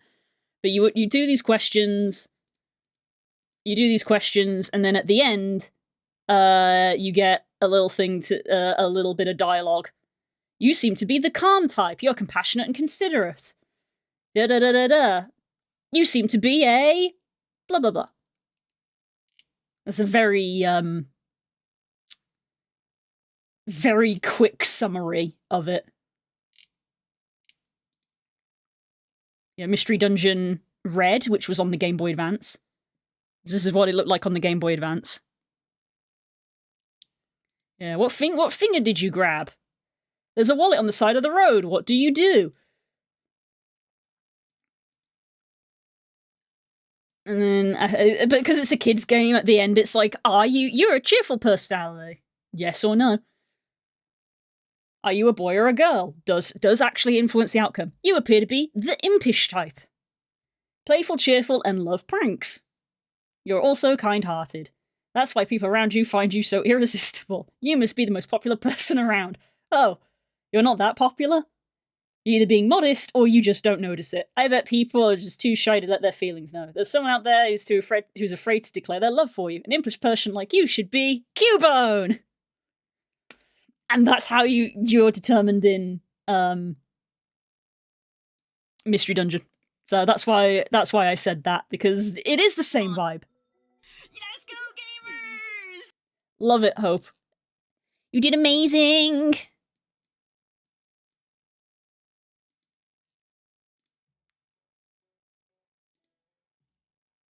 Don't tell Das. Das has played Mystery Dungeon, I think. Was the Pokemon Fave Picker that you mentioned earlier posted? I didn't post it, but I will get it for you. You can literally Google Pokemon Favorite Chart. I'll post it in gaming for you.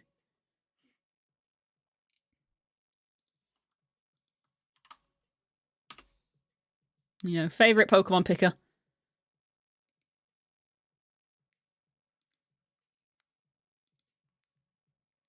2 hours of Pokemon yapping. Mm-hmm. See, I'm destined to be a just chatting streamer. Okay, freaking yap.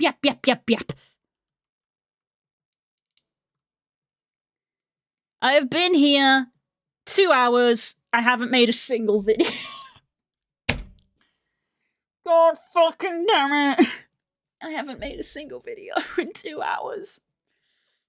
Just yapping. There's so many streamers that tag their stream just yapping when they do a just chatting stream, especially a lot of furry streamers, unsurprisingly. I even made this list of, like, in my mind I was like, if I could do half of this today, let me know. If I do 3, incredible. That's 1 an hour. I haven't done any. Fuck me. Don't worry, Blue, I made the progress instead. Thank you. You had an exam today. Make sure you spend time for yourself.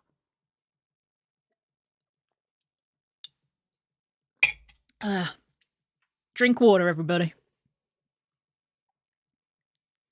Might as well put the kobold model on. Yep. Oh, kobolds go yip. Yip.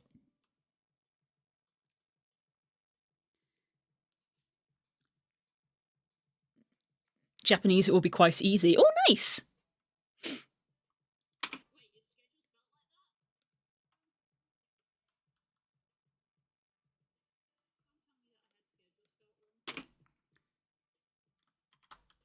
See, that's where I'm also like, cut this because we want, well, viewer retention.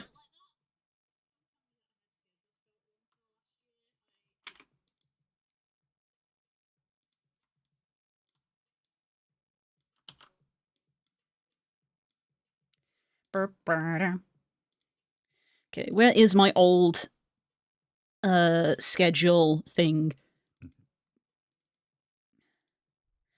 Because I don't delete anything.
Yep. Hi, Doug. Hope you're doing okay. It's the important. I'm glad you're having a good time. That's all that matters. I remember, that's the key thing to remember. As long as everyone, including me, is having a good time, it doesn't matter. I know 3 Cobble users and 2 of them definitely yap.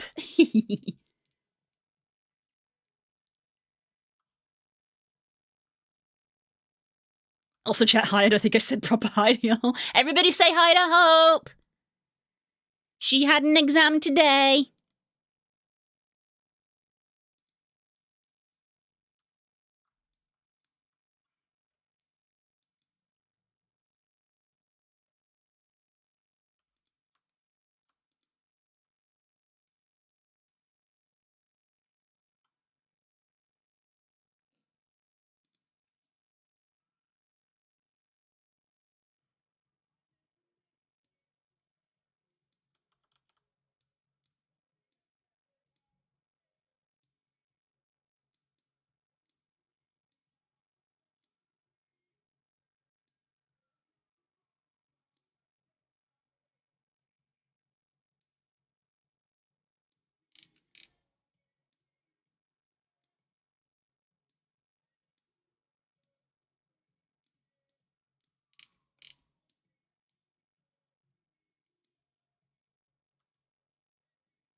I can retire now.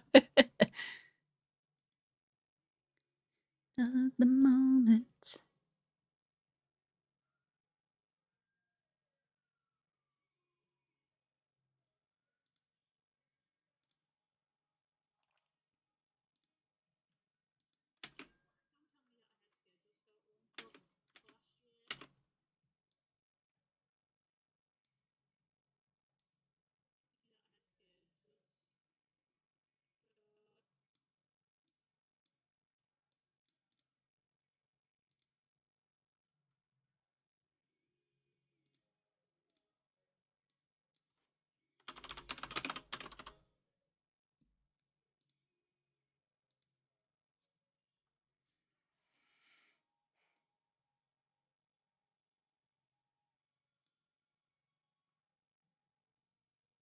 I don't know why there's like 2 videos displaying in this layout.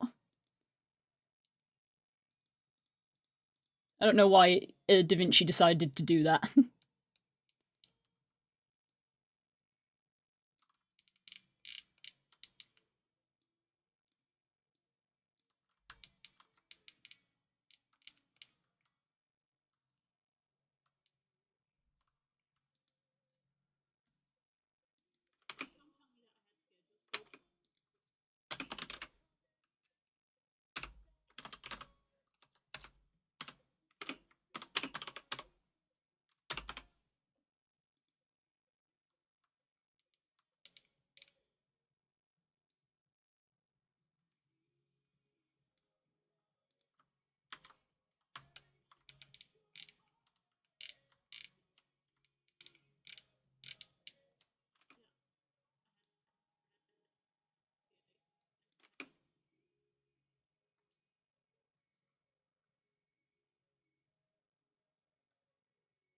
As soon as the finals are done, we're going to see her looking for Lolth. No, not Lolth!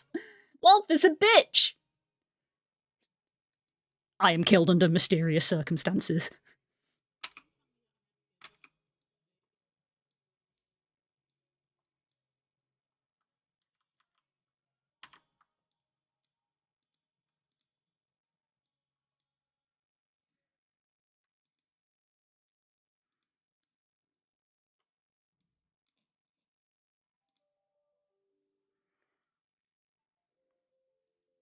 Female otherworldly drow equals Australian otherworldly female. Look, having listened to a large portion of the Drizzt series, please do not compare Nemo to Lolth. Because that is insulting to Nemo. Because Lolth is awful.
Drizzt is Forgotten Realms, if I recall. Yes.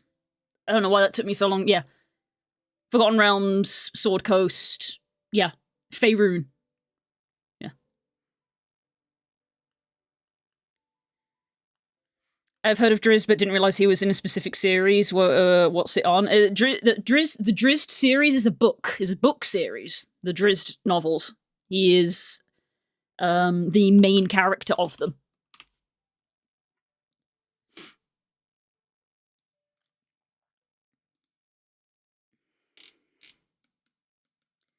Is there a list of the books here?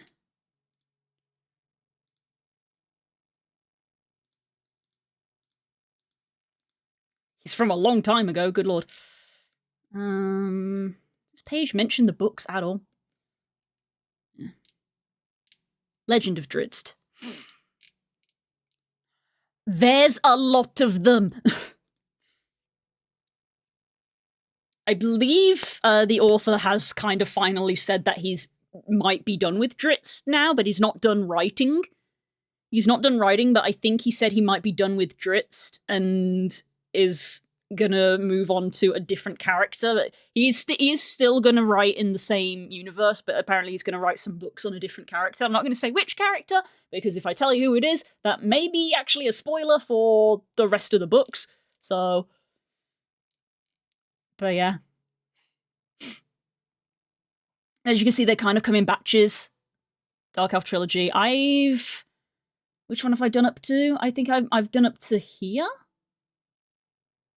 Silent Blade, Spine of the World, Sea of Swords. I think so, yeah. And I think this is where I have stopped listening, because there isn't an audio book for one of these, which is a bit annoying. As someone who exclusively listens to them in audiobook format. And I'm like kind of baffled as to why there is one missing. As is the rest of the internet, because apparently there are like forum threads and Reddit threads, and there's even like posts in like the help section being like, hey, where's the book? Where'd the book?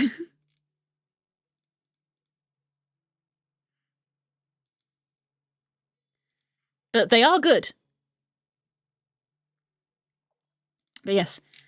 and they are set in the Forgotten Realms, which is one of D&D's official world settings. D&D does have multiple settings. Forgotten Realms for a long time was like 5e's main setting.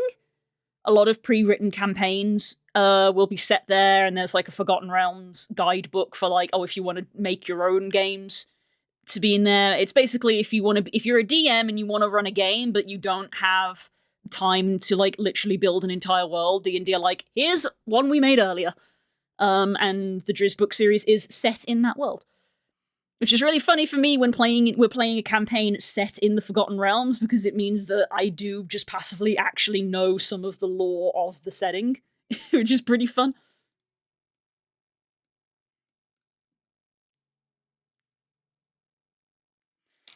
Yeah, here we go, look. Look at all this. In your library, in your library, in your library, and your library, and then we get to 14 to 16, the cell swords. Add to basket, add to basket. Book 16, not available. And I'm like, why? But I don't want to start a section. Literally, spell swords. So this, I've finished this one, got to the end of this section. I don't want to start this section, which doesn't have a. And then they go back, and then they're just like, "Yep, we got one here, got this one, got this one." I'm like, why is this one in the fucking middle missing? What? Angry, and so is the rest of the internet.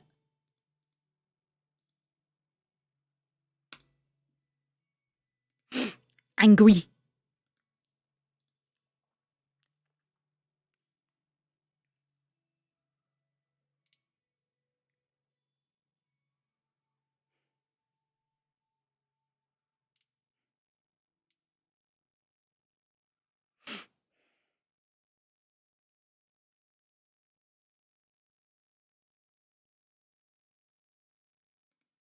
Yeah. I'm guessing it's because I think that this section, the cell swords, is technically spin-off, because it's part of the Legend of Drizzt series, but I believe they don't actually focus on Drizzt, so that could be why there isn't an audiobook for it. So it's like, I could skip it, but I don't want to. But I could skip and go on to these ones, but I don't want to. But yeah, so I've listened to 13 of the Drizzt books. I've been wanting to play something in the Dark Sun setting for a while, but it doesn't exist anymore. Well, I haven't heard of that one. I suppose it's one of those things where it's like, it's not that it doesn't exist anymore, Core, it's that there's no modern material for it. Those two things are different. It wasn't erased from the internet.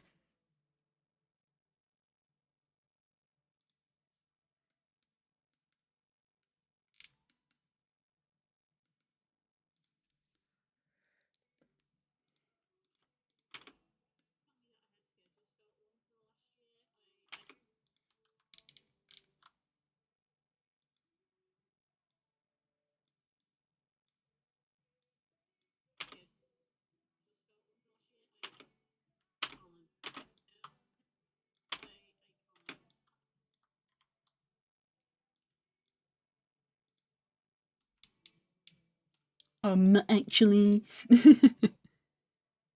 Dark Sun is very capitalism, bad environmentalism, good vibe to it. Oh, nice. We just put that in our D&D anyway, though, let's be real. Because that's the kind of people we are. We just put that in our D&D anyway.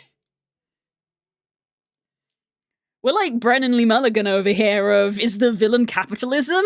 Probably.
Where's that dog? Where's that dog image? That would be useful here.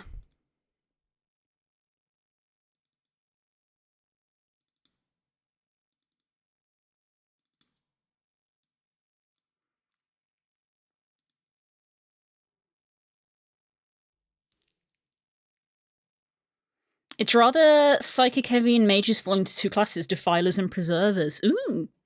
I can gather from the name which is which.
Mm-hmm.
I feel like I need a sound here because otherwise the silent. I don't know if the silence.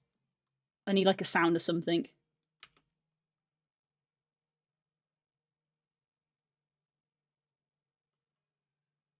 The playback's lagging. That's really useful for someone who's trying to edit a video when their playback starts lagging. My top two favorite PC races are Warforged and Thrakeen. That's not surprising. It's like looking at me and going, "Did you know that Blue likes to play Aarakocra?" Well, bugger me.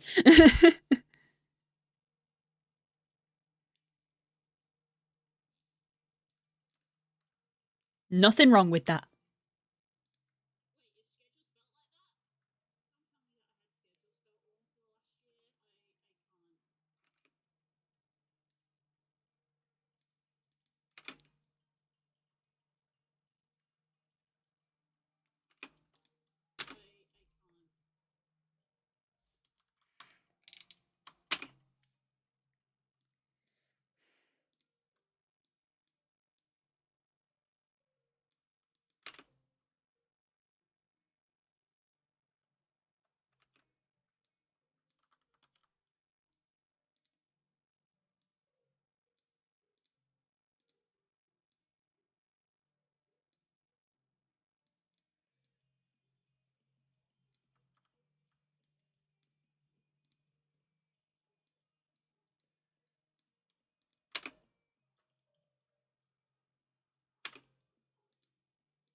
Just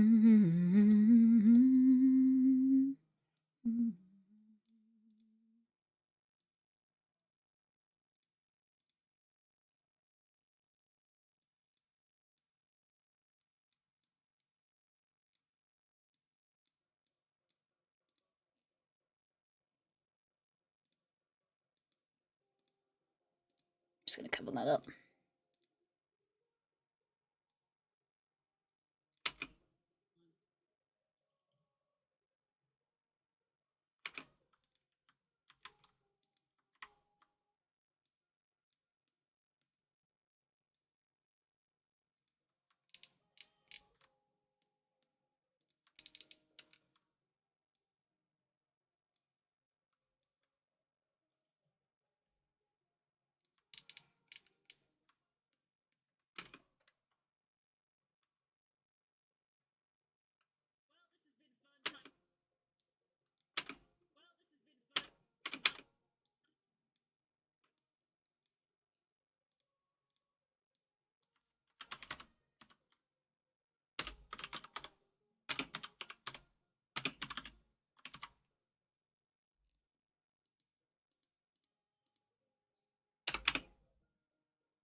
This is dumb but silly. Go on.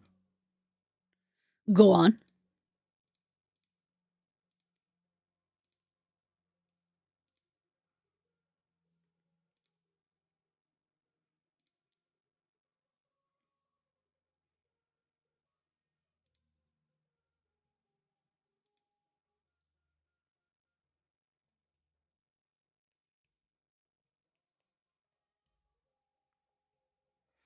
I thought of Reggie Rice and figured it would have a hidden ability that healed electric/steel Pokemon.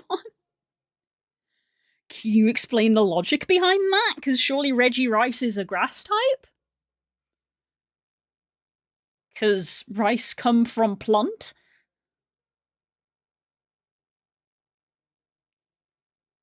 I don't get the joke behind that one.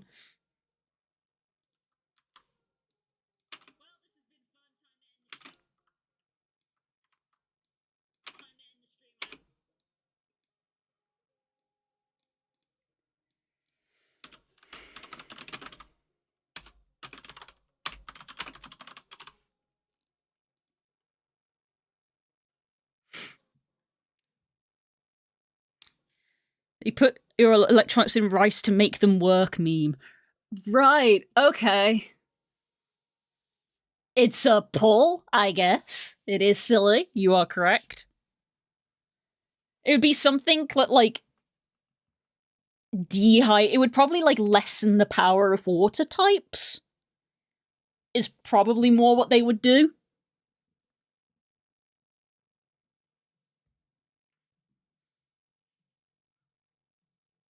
I love this song. I just realised that the thing stopped working again for some reason.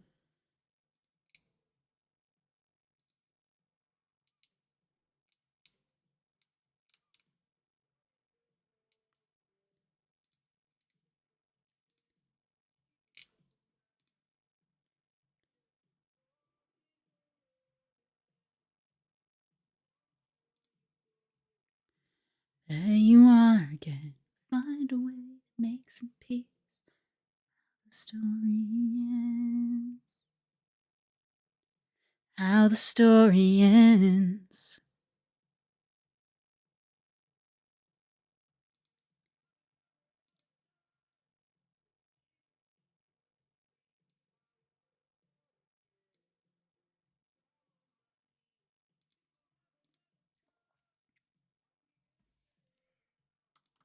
Right here in this moment as the moment passes us.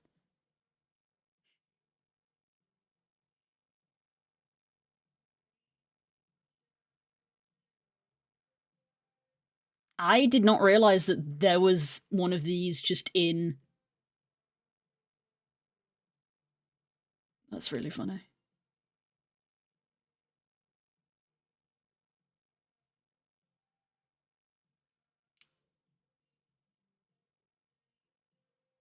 Ooh, stars. Interesting. Distraction.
Off topic, that I finished Heaven's Ward main story last night. I'm on Dragon Song now. Hey, nice! Very nice. Dragon Song is apparently one of the FF songs that will get you flagged for copyright on Twitch. Interestingly. The main actual, like, game soundtrack, as with most games, perfectly fine. But apparently Dragon Song, no. Shrugs. That's a no-no, apparently.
Do a little bit of editing tomfoolery here.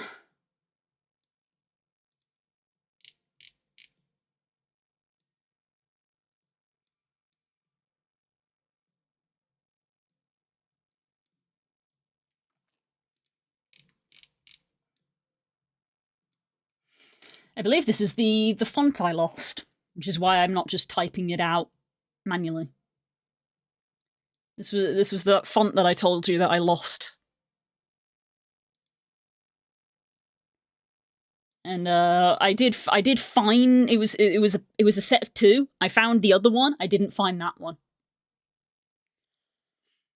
I believe.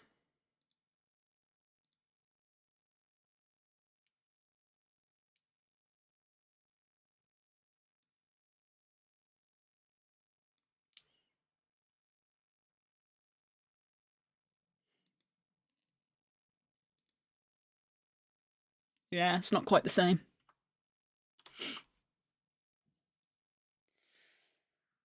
The mysterious case of the missing font. I have a vague idea of where I could get it now because of finding the other one. Basically, I would have to rebuy it because I realized it was a paid for font. I would basically have to rebuy it, and I'm like, I don't really need to rebuy it now because I use chocolate for everything now. I have a different font. So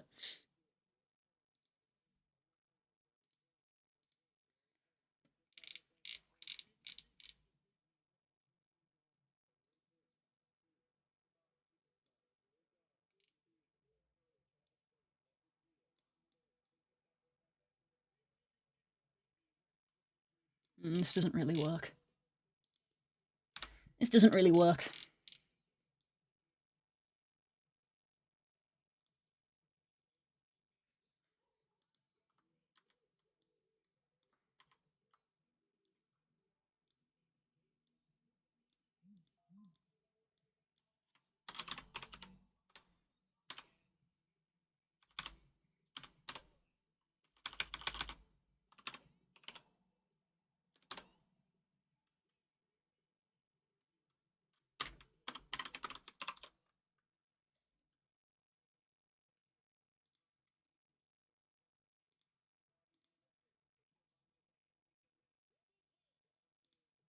Start again.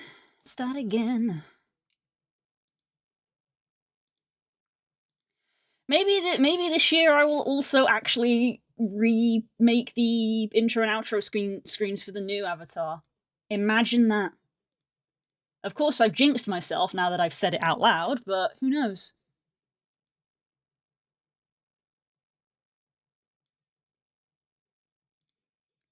Start again.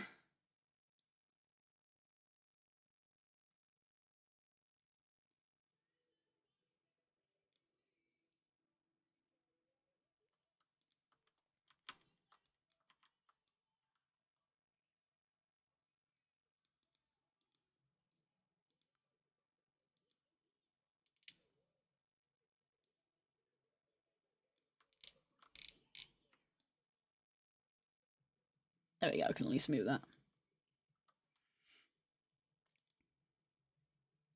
Not quite the same end screen as how it actually is, but good enough for the short. But yeah, it's a very late lunchtime. For some people, this is nearly dinner time, although I think that 4:30 is way too early for a dinner. But I know that there are people who will look at the clock and go, 4:30? That's almost dinner time. Had a late breakfast? Valid. Valid.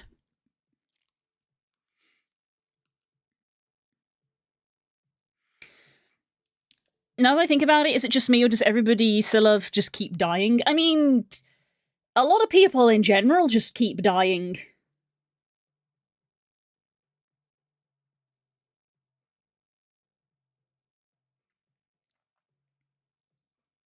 Also, I realised my phone should have been on charge this entire time. It's fine, it's on like 30%, which is usable. There we go, put you on charge. Dinner at 6:30? That's more for me. It's correct, because obviously for you it's 6:30, yeah. 6:30, 6 o'clock for me is dinner time. Literally just because that's how I was raised as a kid. Because, distinctly, British upbringing, 6 o'clock is dinner time, me and my brother come downstairs, eat dinner, and watch The Simpsons on Channel 4.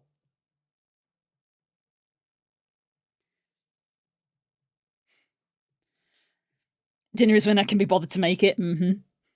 Same. See, I was waiting for Growlithe confirmation, basically. Yeah, as an adult, I would probably, as an adult, my dinner time quite often is closer to 7. We have sometimes even had dinner at 8 on rare occasions, but Spook is the one that keeps it sort of on track because he has obviously said, like, oh, if I've got to be going to bed at 9 or something, I don't want to be going to bed having just eaten. I've got to let my food go down, so he's the one who keeps pushing it forward, which is why, in theory, dinner should be at 6. I stop at 5 so that I can go downstairs and cook it. Yesterday I did very well, actually. I did very well. We only overran by sort of like 5 or 10 minutes, and it was a long meal, because obviously quick meals you can prepare in like 15 minutes. I'm very slow in the kitchen, so yeah, it took me 45 minutes to make dinner. I served Spook dinner almost exactly at 6 o'clock yesterday. My dinner is usually around 9 or 10. Yeah, I suppose people's dinners just reflect their work hours. Because, my lunch reflects my work hours of, really, I should be trying to have lunch at midday, I suppose. But it typically ends up being 1, half 1 if I'm running behind, and as you guys know, there is the flag for, like, oops, you had lunch late, you're actually eating lunch at 2 o'clock on stream. Which, the reason I put that on bingo was to try to encourage me to stop doing that, because obviously if I'm having a late lunch, that then means that I don't want dinner, but Spook does want dinner because he doesn't want to eat late, so that's why I put in the incentive to try to stop me eating lunch late. That's literally why it exists.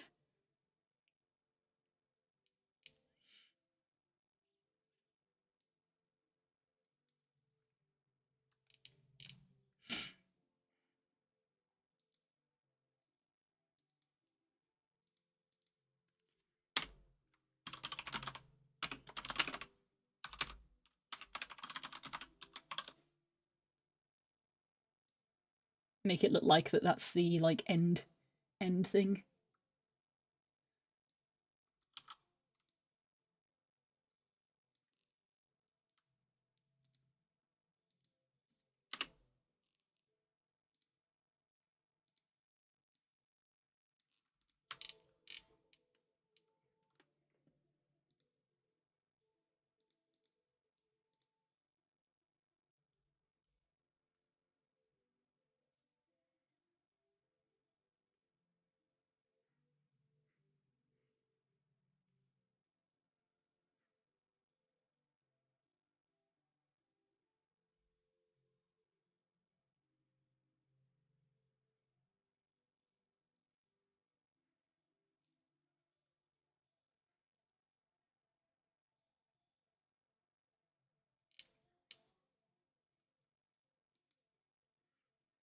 Has it worked? Somewhat, honestly. Yeah, somewhat. I would say so. Sometimes it is literally just the incentive of, oh god, I need to have something to eat because I'm gonna have to mark bingo off. You'd be surprised at how that actually does work as an incentive. It does mean, however, if we accidentally get a random bingo redeem earlier in the week that marks off don't eat lunch on stream, that incentive then disappears.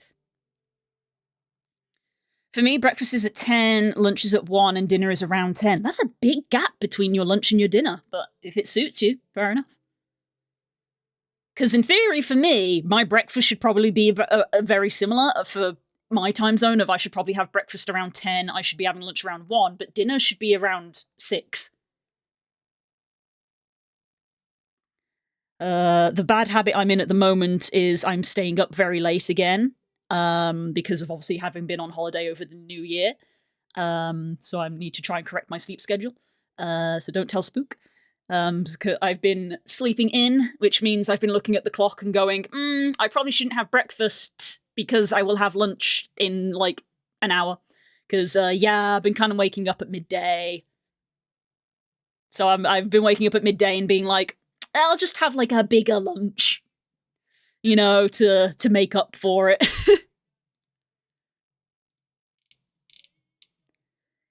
Because I don't want to just eat food and then eat food again an hour later.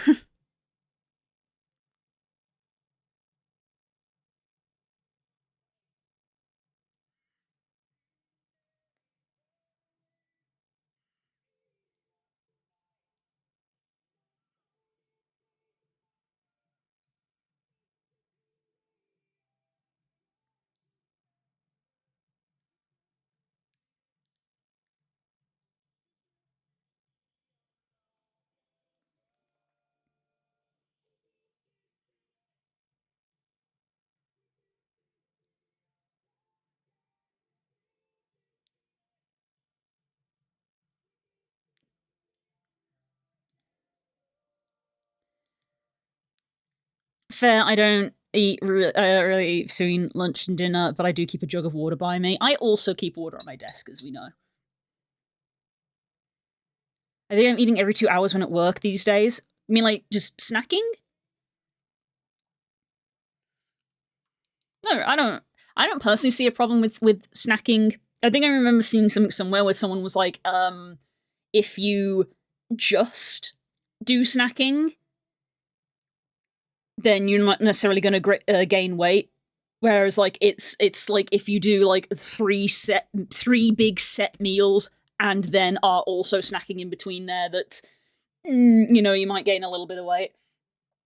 But obviously, it depends on person by person because some people have very fast metabolisms.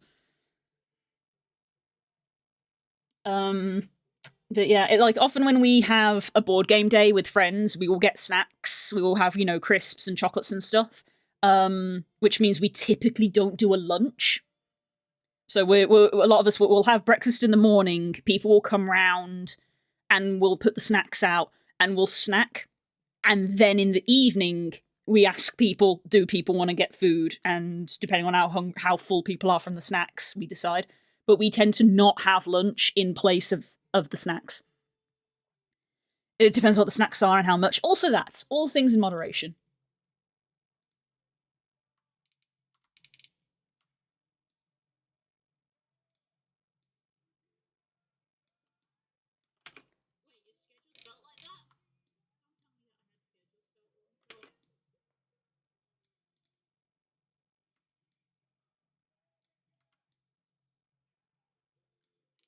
I think this one...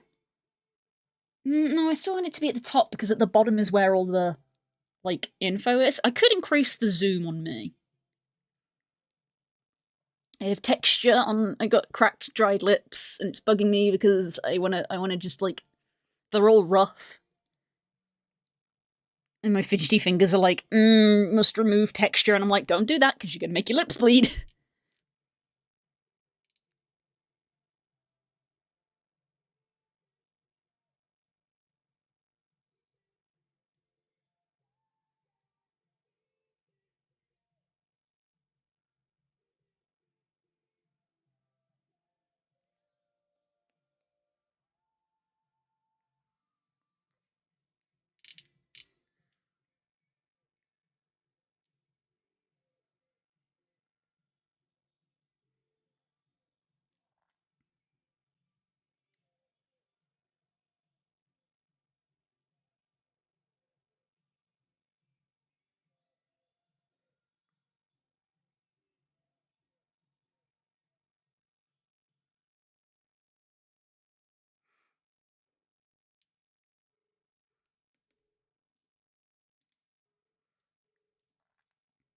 Yeah, lip balm needed. Everything in moderation, including moderation, which I take to mean you should eat healthy, but every now and then, if you want something stupid and greasy to eat, that's perfectly fine. I agree. I agree. Especially because I am someone who, frankly, really enjoys eating food that is bad for you. And I am very much aware that I'm kind of blessed with having quite a fast metabolism, so for most of my life I've been able to eat, like, pretty much whatever I want, and my weight has remained the same. And honestly, thanks, Mom. It was basically last year when I was getting ready for the wedding that my mum started to be like, are you starting to put on weight? And I was like, Which is why when I wake up late, I'm like, I'm not gonna eat because I don't want to put on unnecessary weight.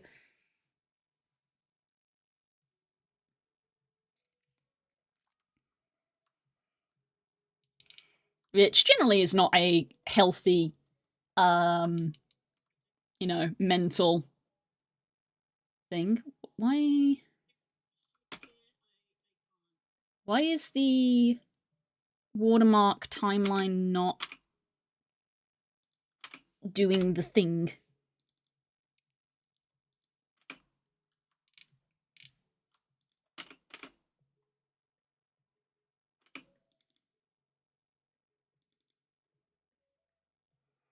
Thanks for that self-conscious DLC, Mum. Appreciate it.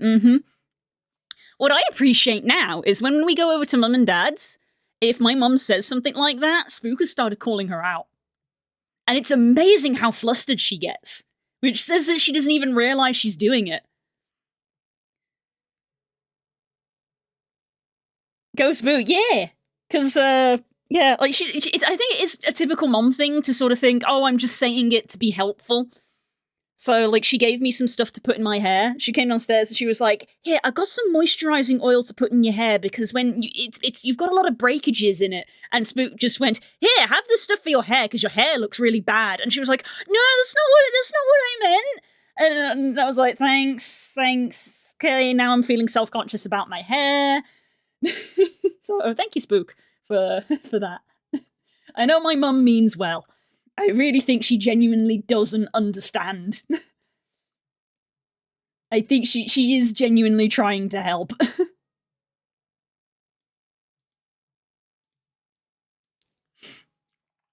The one that he likes to bring up all the time is when my mum straight up said, she said, "Have you been using your face cream because your face looks awful?" And those were her exact words, and Spook now quotes that all the time. He was there and he literally went, "Wow! Your face looks awful." And I literally turned to him, I was like, "Do you see now?" And she was like, but, and even Dad was like, "You did legitimately just say that. I also heard that." She was like, and I was like, "Do you see? You see?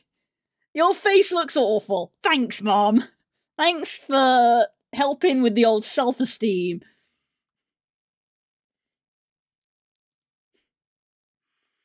People wonder why I have self-esteem issues.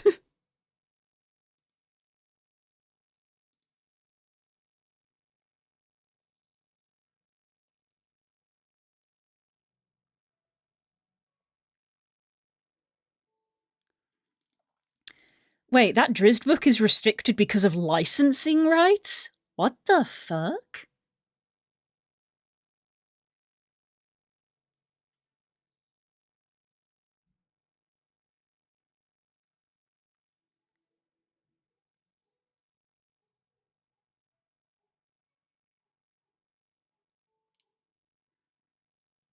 Oh, why is it hard to find narrator discrepancy? Unlike most of the Drizzt series narrated by Victor Bevine, which is true, this specific book was narrated by David Colassi for Brilliance Audio. The change in publisher and narrator often causes the book to be excluded from series.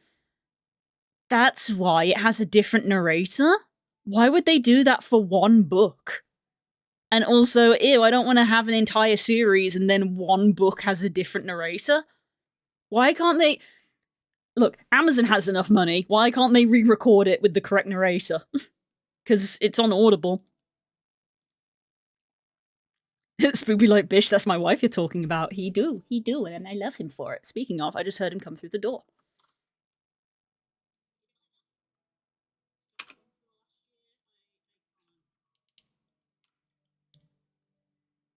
Why is the timeline not working correctly when I put it in here?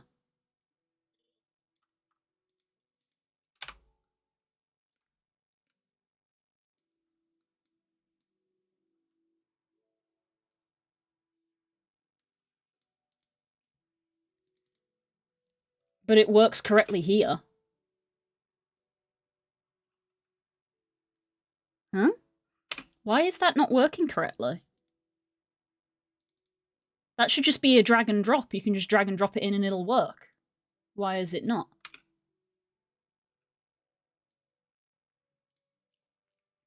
That's confusing. Time is fake, and as such, timelines are occasionally not working properly. How very Doctor Who of you. Let's try making it into a compound clip, maybe? Drag and drop.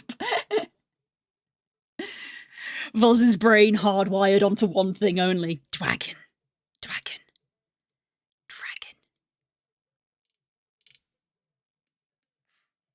Last night I was going through Evol's social media because I was like, "Have you posted any dragon model updates?" And he hasn't.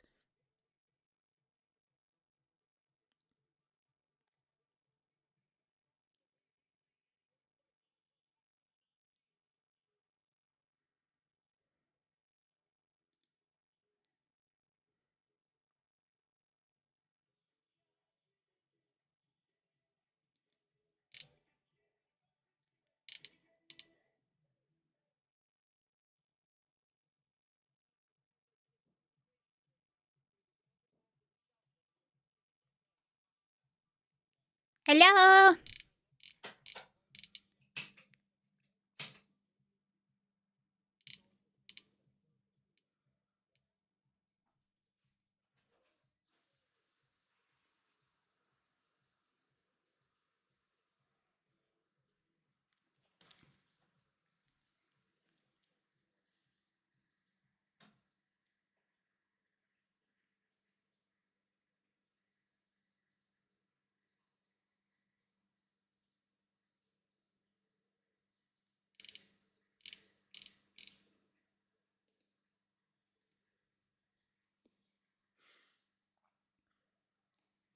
You realize if we ever get a dragon in D&D, I will have to make us some kind of bombing harness to call it drag and drop.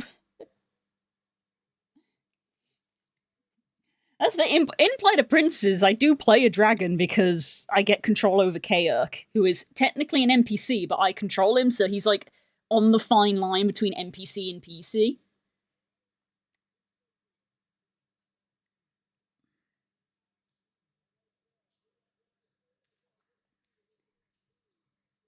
Or we do a flyby and jump off the dragon.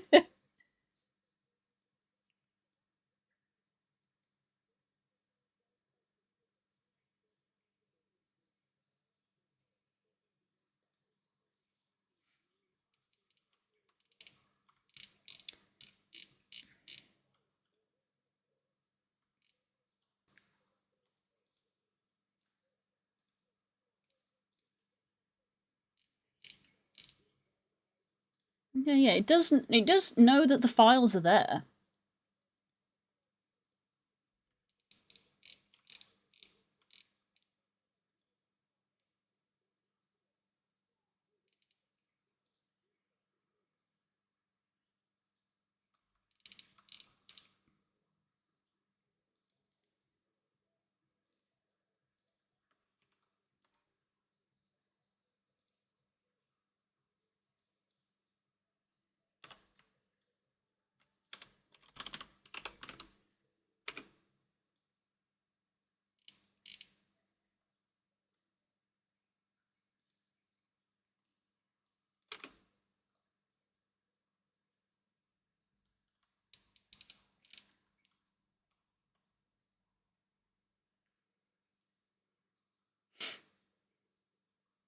Okay. If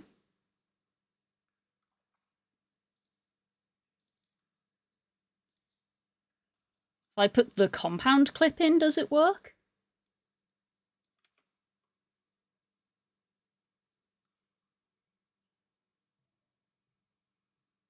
It also doesn't work. What the fuck? Why is the watermark not working?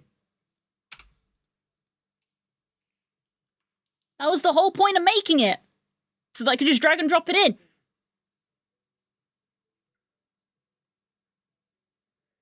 I'm thinking, what would it take to pilot an airship if we could steal one? I'm guessing that they're still kind of like the big fantasy airships where they're like sea ships but flying, so that would probably need a whole crew. That's not a 5-man job. That's a whole crew to man sails, probably spellcasters to man the crystals. I believe they're described as having crystals. Someone who knows how to navigate, someone who knows how to steer. Probably not a thing. We're also generally a pretty law-abiding party, so let's be real. We're probably not going to steal one. Unless it's from the other side.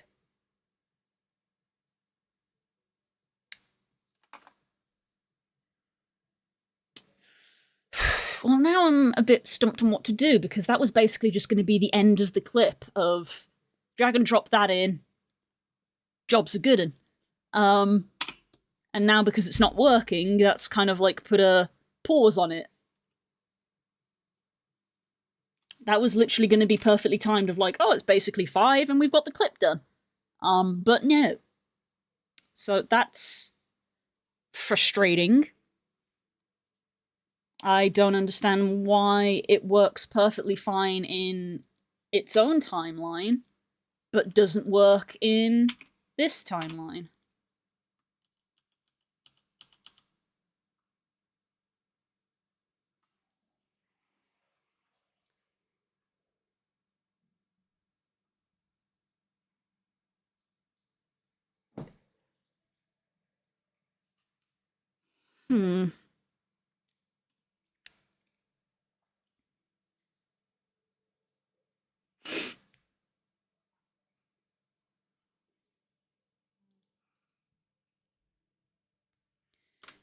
I mean, I don't even know what to type. Da Vinci.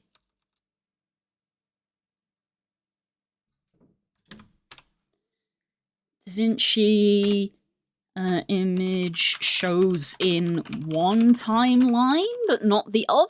That's not really a helpful Google search, is it?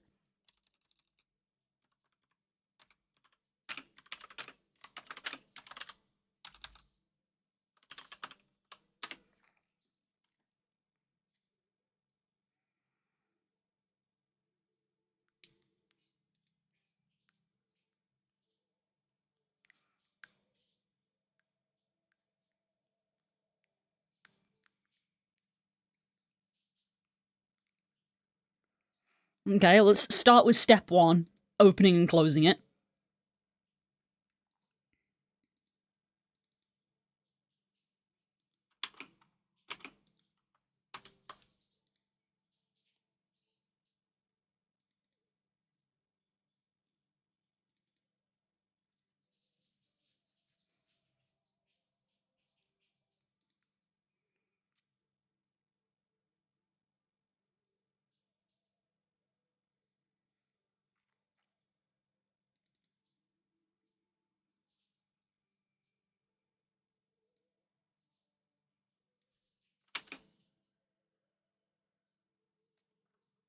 Okay, still not working.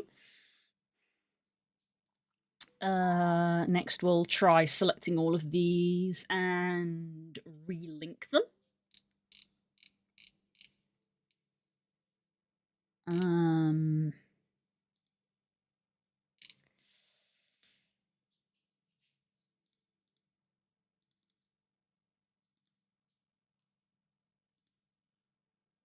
Nope, that's still not done it. Why is no job ever easy, guys? Why is no job ever easy?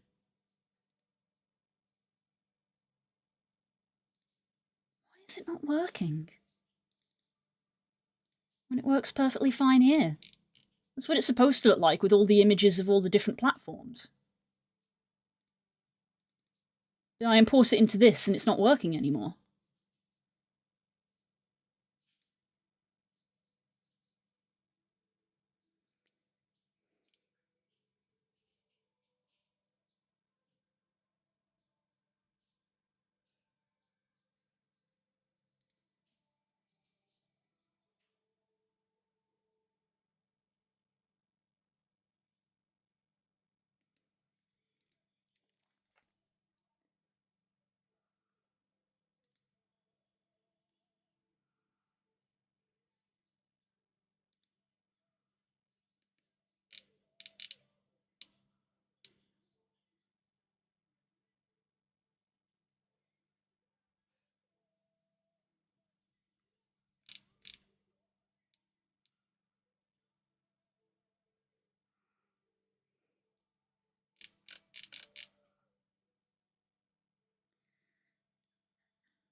Re-import the image? I mean, can try that.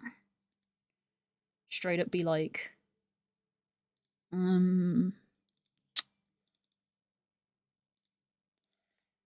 delete, and then re-add. Nope, that didn't do anything. Still perfectly fine in here, though. Cries.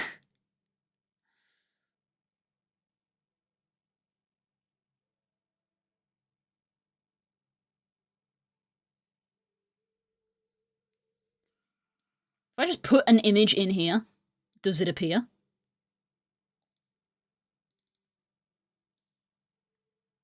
Okay, that appears.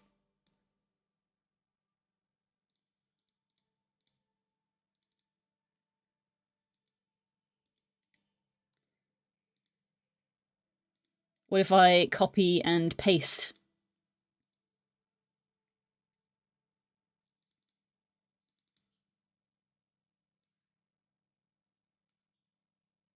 No, so copying and pasting it didn't work. So it definitely doesn't like something about these.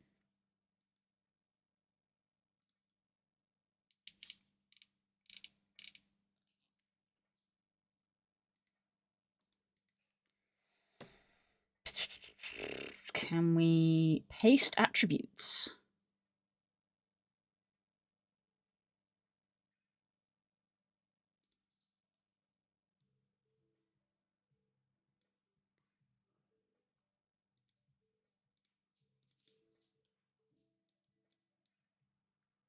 No. Okay, so there's something...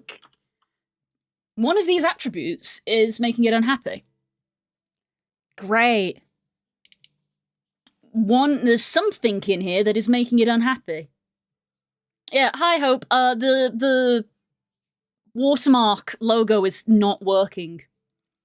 When I try to drag it in, the text appears, but none of the icons appeared. And I've been troubleshooting, trying to work out why. I have done the basic, close it and open it again. I've tried re-importing the images. I've tried re-linking the images. Apparently, if I just put an image in, if I just put the YouTube image in there, that shows. And I've just tried copying and pasting that, and then I've tried to make a second one. That wasn't showing. I've just tried copy and pasting the attributes from that onto this image, and that made it disappear. So there's something in one of these settings that for some reason is making it vanish. Are they appearing somewhere else? Maybe? Is the vertical resolution making them vanish?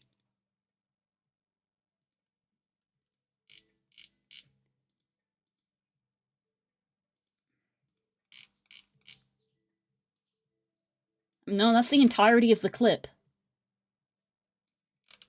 Because the original one was made in a vertical resolution, wasn't it? So yeah, they show in this one. I've tried making a compound clip out of this timeline. That didn't work either.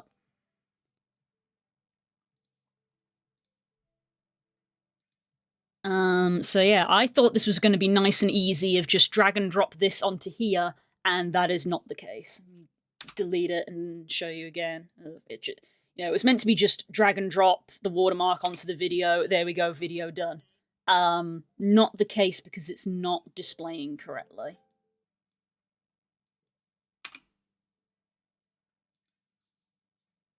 So I just realized that's not supposed to be there.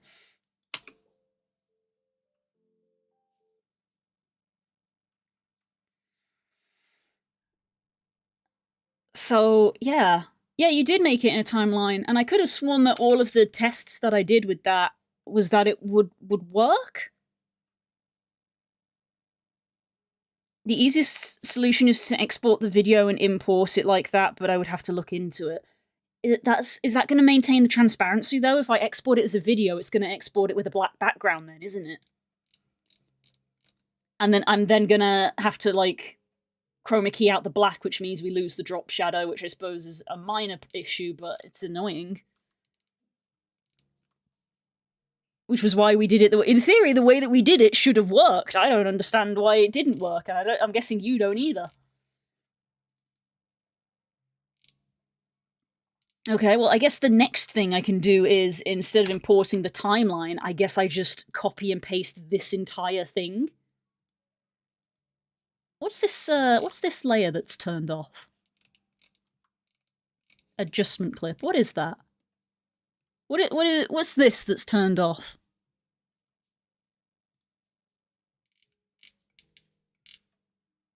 You could add a solid color and make it green or blue. That's true. Could do that.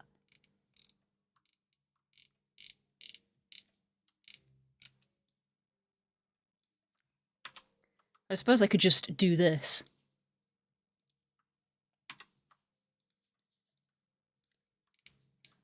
It doesn't work here either! So it isn't a problem with it being a timeline. It is literally a problem with something in this.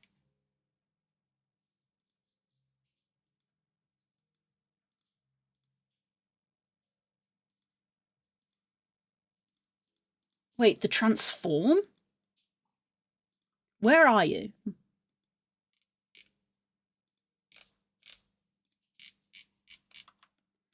It did move it! It did move it!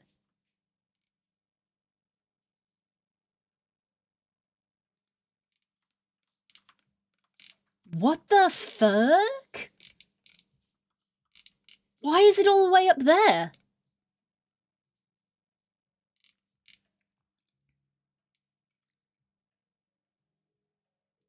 Oh, they're all in different places. They're all over the place. Kind of saw that happening, but what? Yeah, why did it do that? Why did it do that? Can I make these guys a compound clip? I don't even care. That.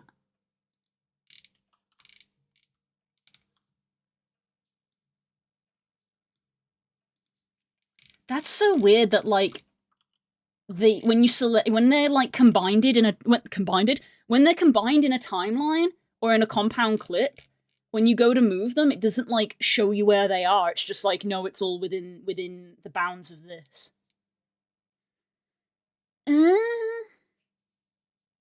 Okay, well, we know what's happening, but that doesn't really help us to fix why it's doing what it's doing.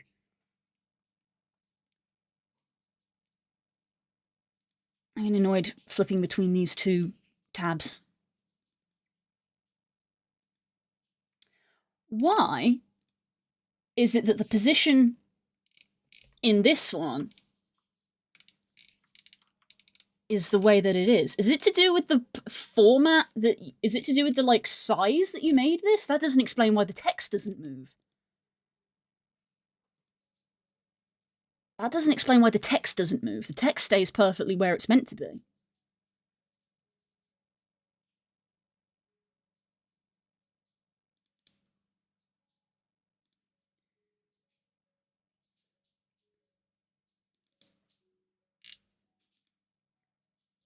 Okay, so yeah, so the position on this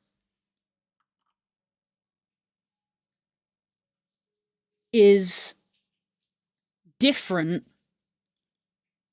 to this. So does that mean that the two timelines are of a different size? What size is this? I don't even remember the project file I made this. It's fine. Project... No. Timeline? Match frame?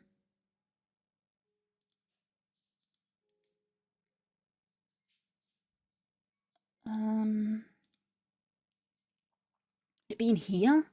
Oop, sorry. No, look, they're the same. They're the same. Look. 1080 by 1920. 1080 by 1920. They're the same. Same FPS.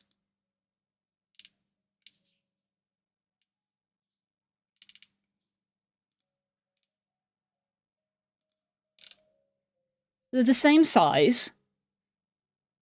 I don't understand. Why are they moving as though they... Because that would explain it to me if it was like, oh, yours was bigger or whatever. But apparently they're not.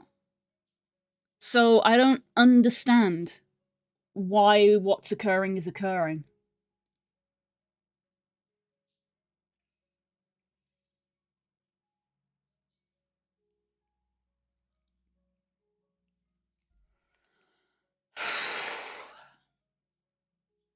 Nothing's ever easy. I couldn't even make one clip today. It's past 5 o'clock. I couldn't even make one clip today. Jeez.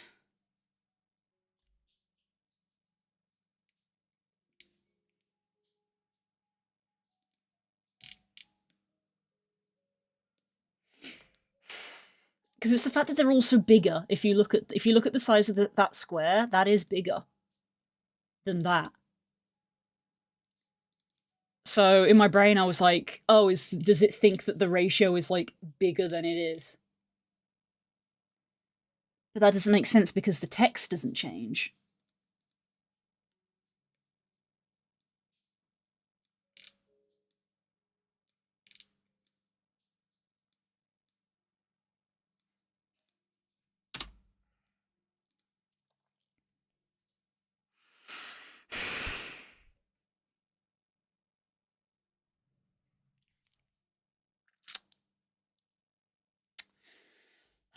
So, what does this mean?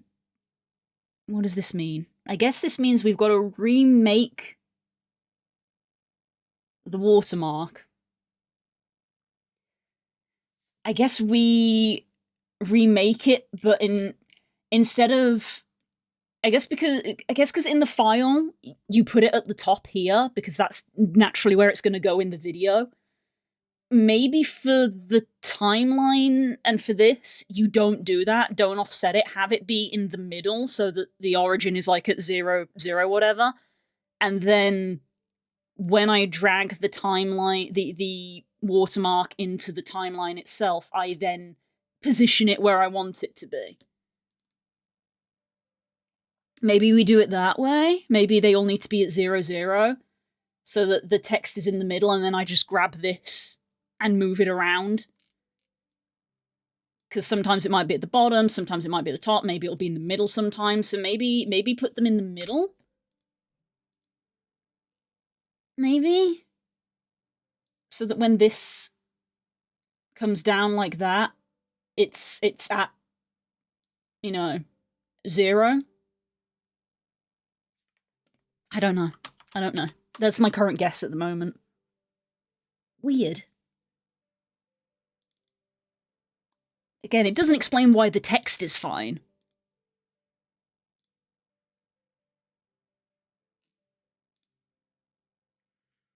Because it's like the text is on a completely different scale to the others, because the text is at x0, y 0.5. We look at this YouTube one, if we look at the position of it, it's at x0, but the y is 2000.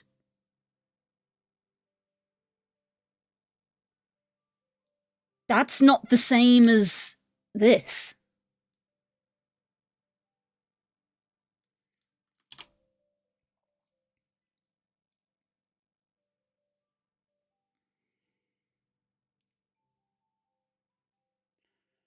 So maybe that's it. It's something to do with that. These are not on the same scale.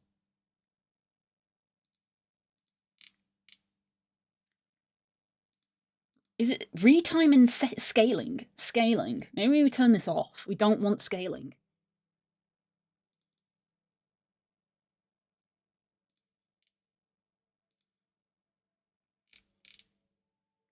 That didn't appear to do anything, so...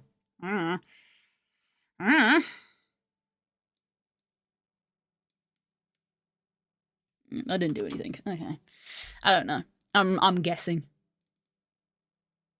That didn't do anything, so who knows?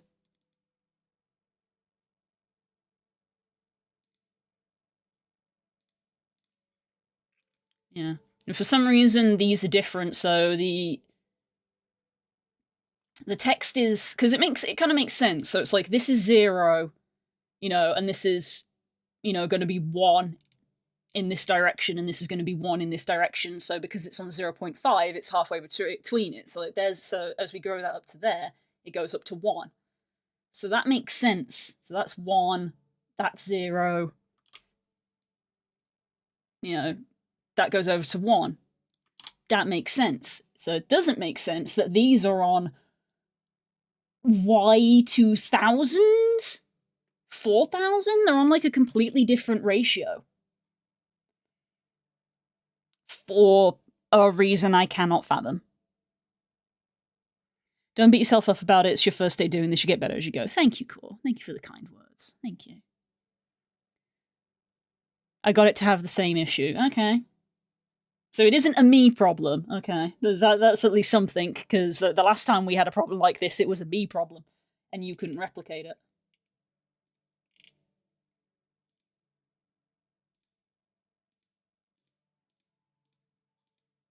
I don't even know what that is.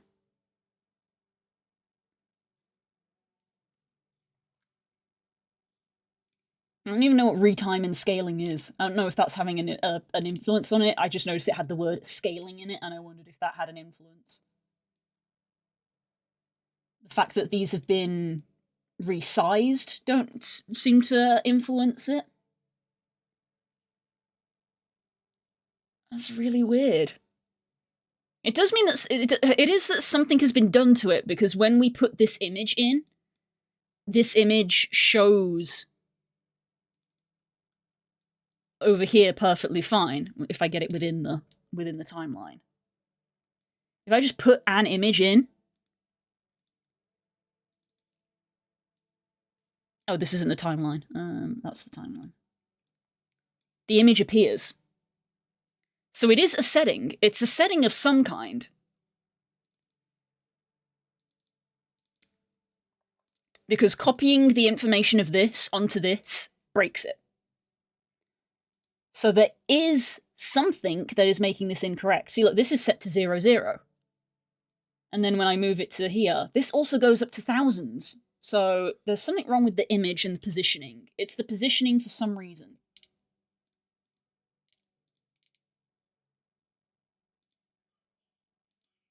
Nope. Nope.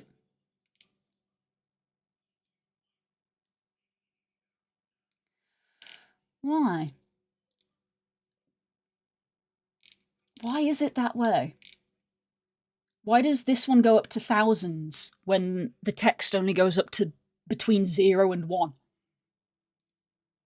That's probably what the problem is.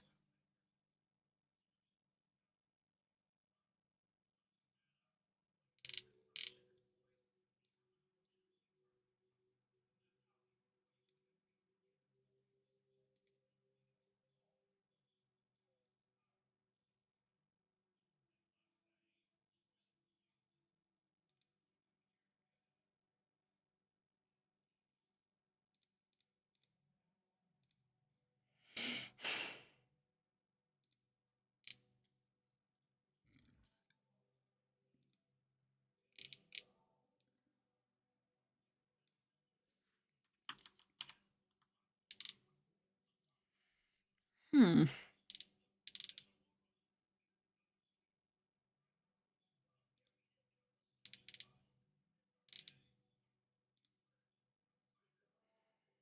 I don't know. I don't know, is the answer.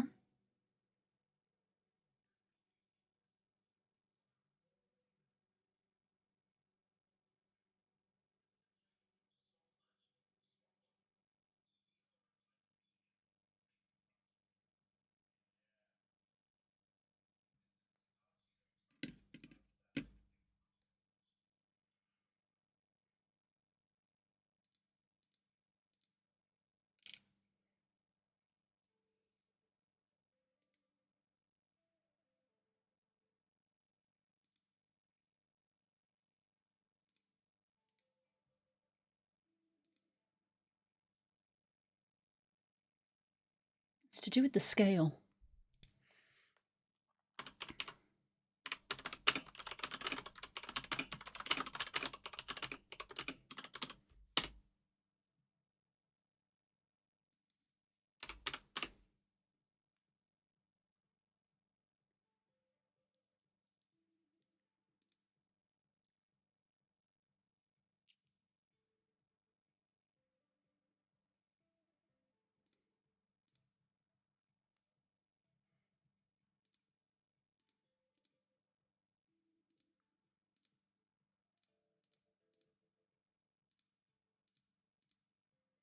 Can't be because of the image resolutions. Surely that shouldn't matter.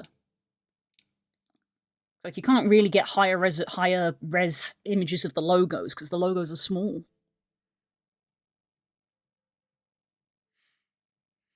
Difference between scaling between images and text in DaVinci is typically because text size is measured in pixels, while images are scaled relative to the timeline's resolution or project settings.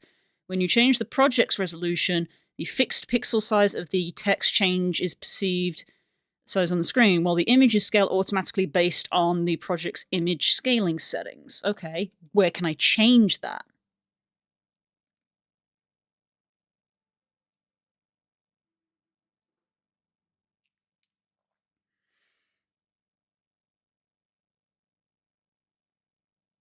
Okay, work in the design. Okay, here are some tips. Work in the desired resolution. That's what I'm doing. I'm already working in the desired resolution. In project settings,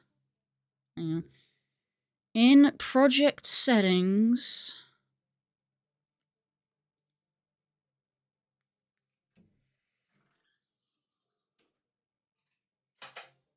Hang on, I should probably change to the other timeline. This one. Edit. Project settings. Go to image scaling. Ensure the mismatch resolution files, example, e.g. scale entire image to fit, works for your footage. Mismatch resolution file. I don't know which of these to pick. Output scaling, match timeline settings.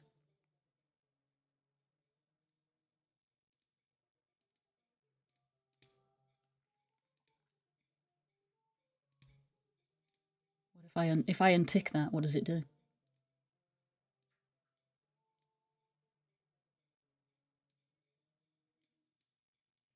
That didn't change anything. Okay.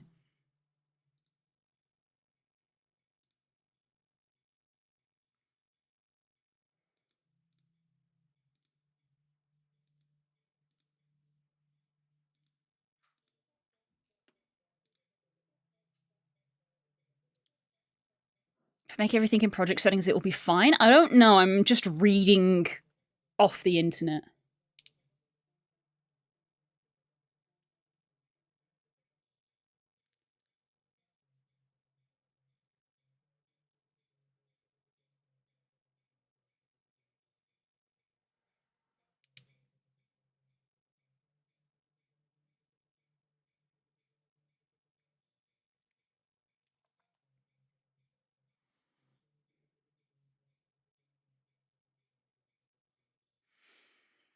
Another option, if you use compound clips, if you have a complex sequence of images and text that need to be scaled together, create a compound clip of the elements on the original timeline, and then drag the compound clip into a new timeline with different resolution. The entire compound clip will be treated as a single thing.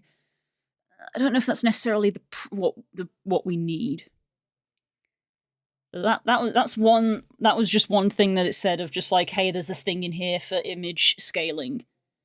But it just says ensure the mismatch resolution files it works for your footage, and it's like it basically says go to this and pick the setting that is correct for you. And I'm here going, cool. I don't know which setting is correct for me.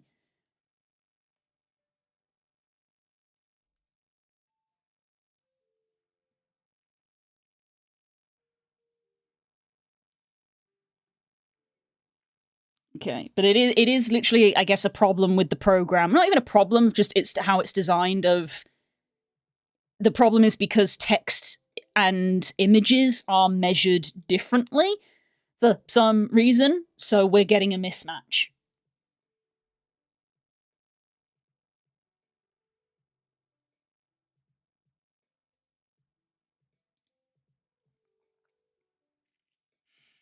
Maybe this change needs to be applied to the watermark timeline, though it does say when I selected project settings, it says modification here will not impact the current load timeline because they are being overwritten by the timeline settings.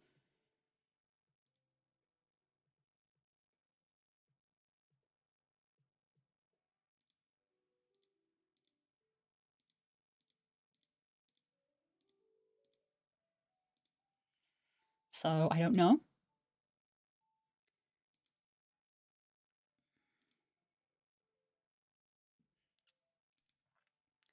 I literally googled DaVinci image scale not the same as text, is what I typed. Image scale not the same as text. And I'm just reading what it says.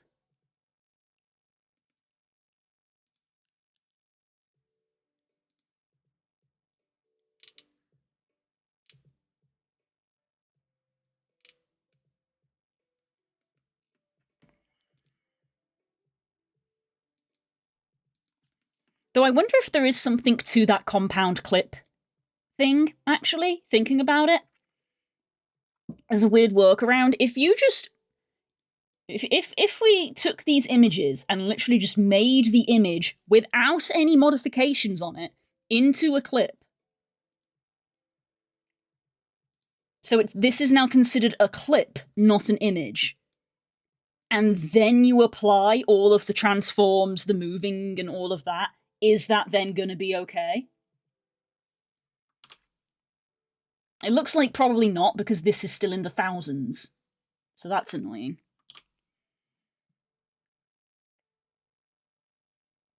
So that probably isn't going to fix the problem.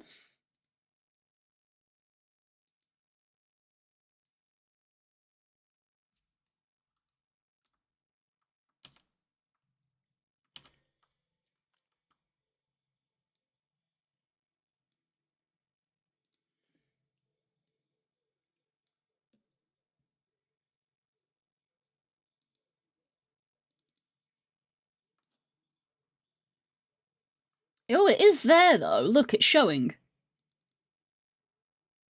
It's not the correct size, though. So, no, that's not working. It's not the correct size and not the correct position. So, no, that doesn't work how we want it to. That's crazy. That is how that works. Do you think maybe this is being approached from the wrong direction, in that maybe the problem isn't with the images? Do we think the problem is with the text? Randomly, not me. You're fine. You're fine. Is the problem with the text, not the image? Don't know.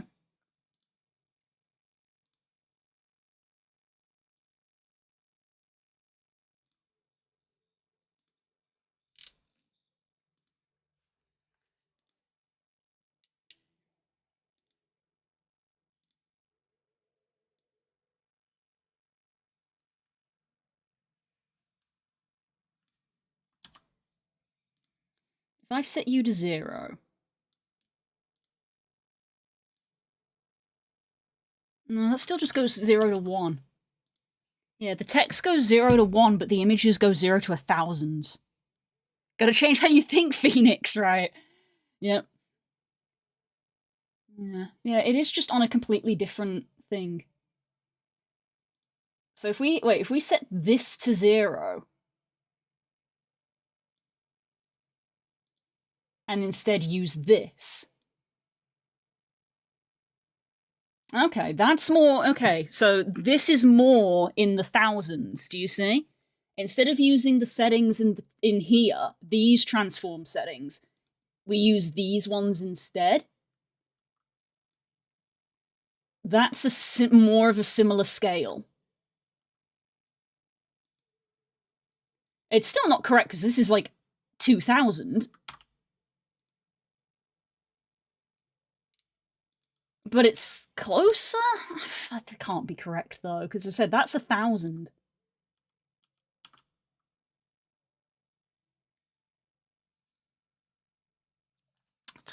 I don't know. I'm trying to find answers to a problem I don't know.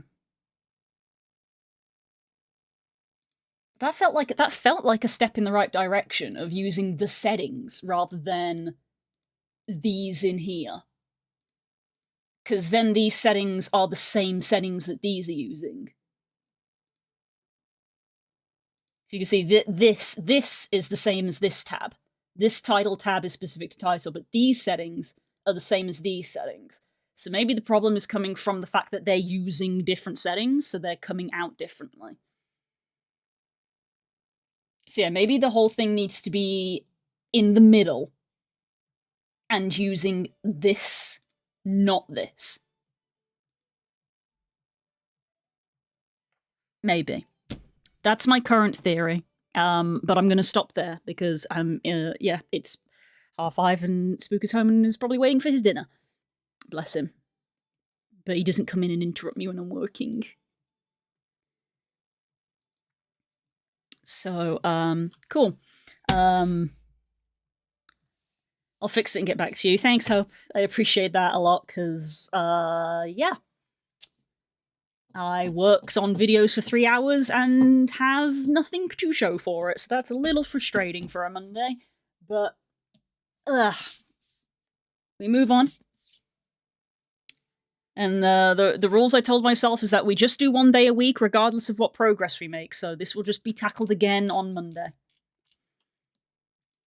So that's it for this week. It went badly. A little frustrating. But hey, sometimes it be like that. We're not gonna let it spoil the day. I'm gonna go spend some time with my husband and make some nice food. Yeah. So I'll see you guys around. Have a good evening, whatever it is you get up to. Thank you for helping me in all of my stuff. Don't talk shit about my friend. Yeah. And T. T will also help. You are correct. Yes. I appreciate all of your help, especially you, Hope. Don't let it eat up all of your time. Have some time for you, especially because you had an exam today. Have time for you. But I'll see you tomorrow for something. I haven't decided what I'm playing yet tomorrow. So tune in for that in the evening. I'll see you then. Enjoy your day, whatever it is you get up to, and tell your friends you love them. Bye!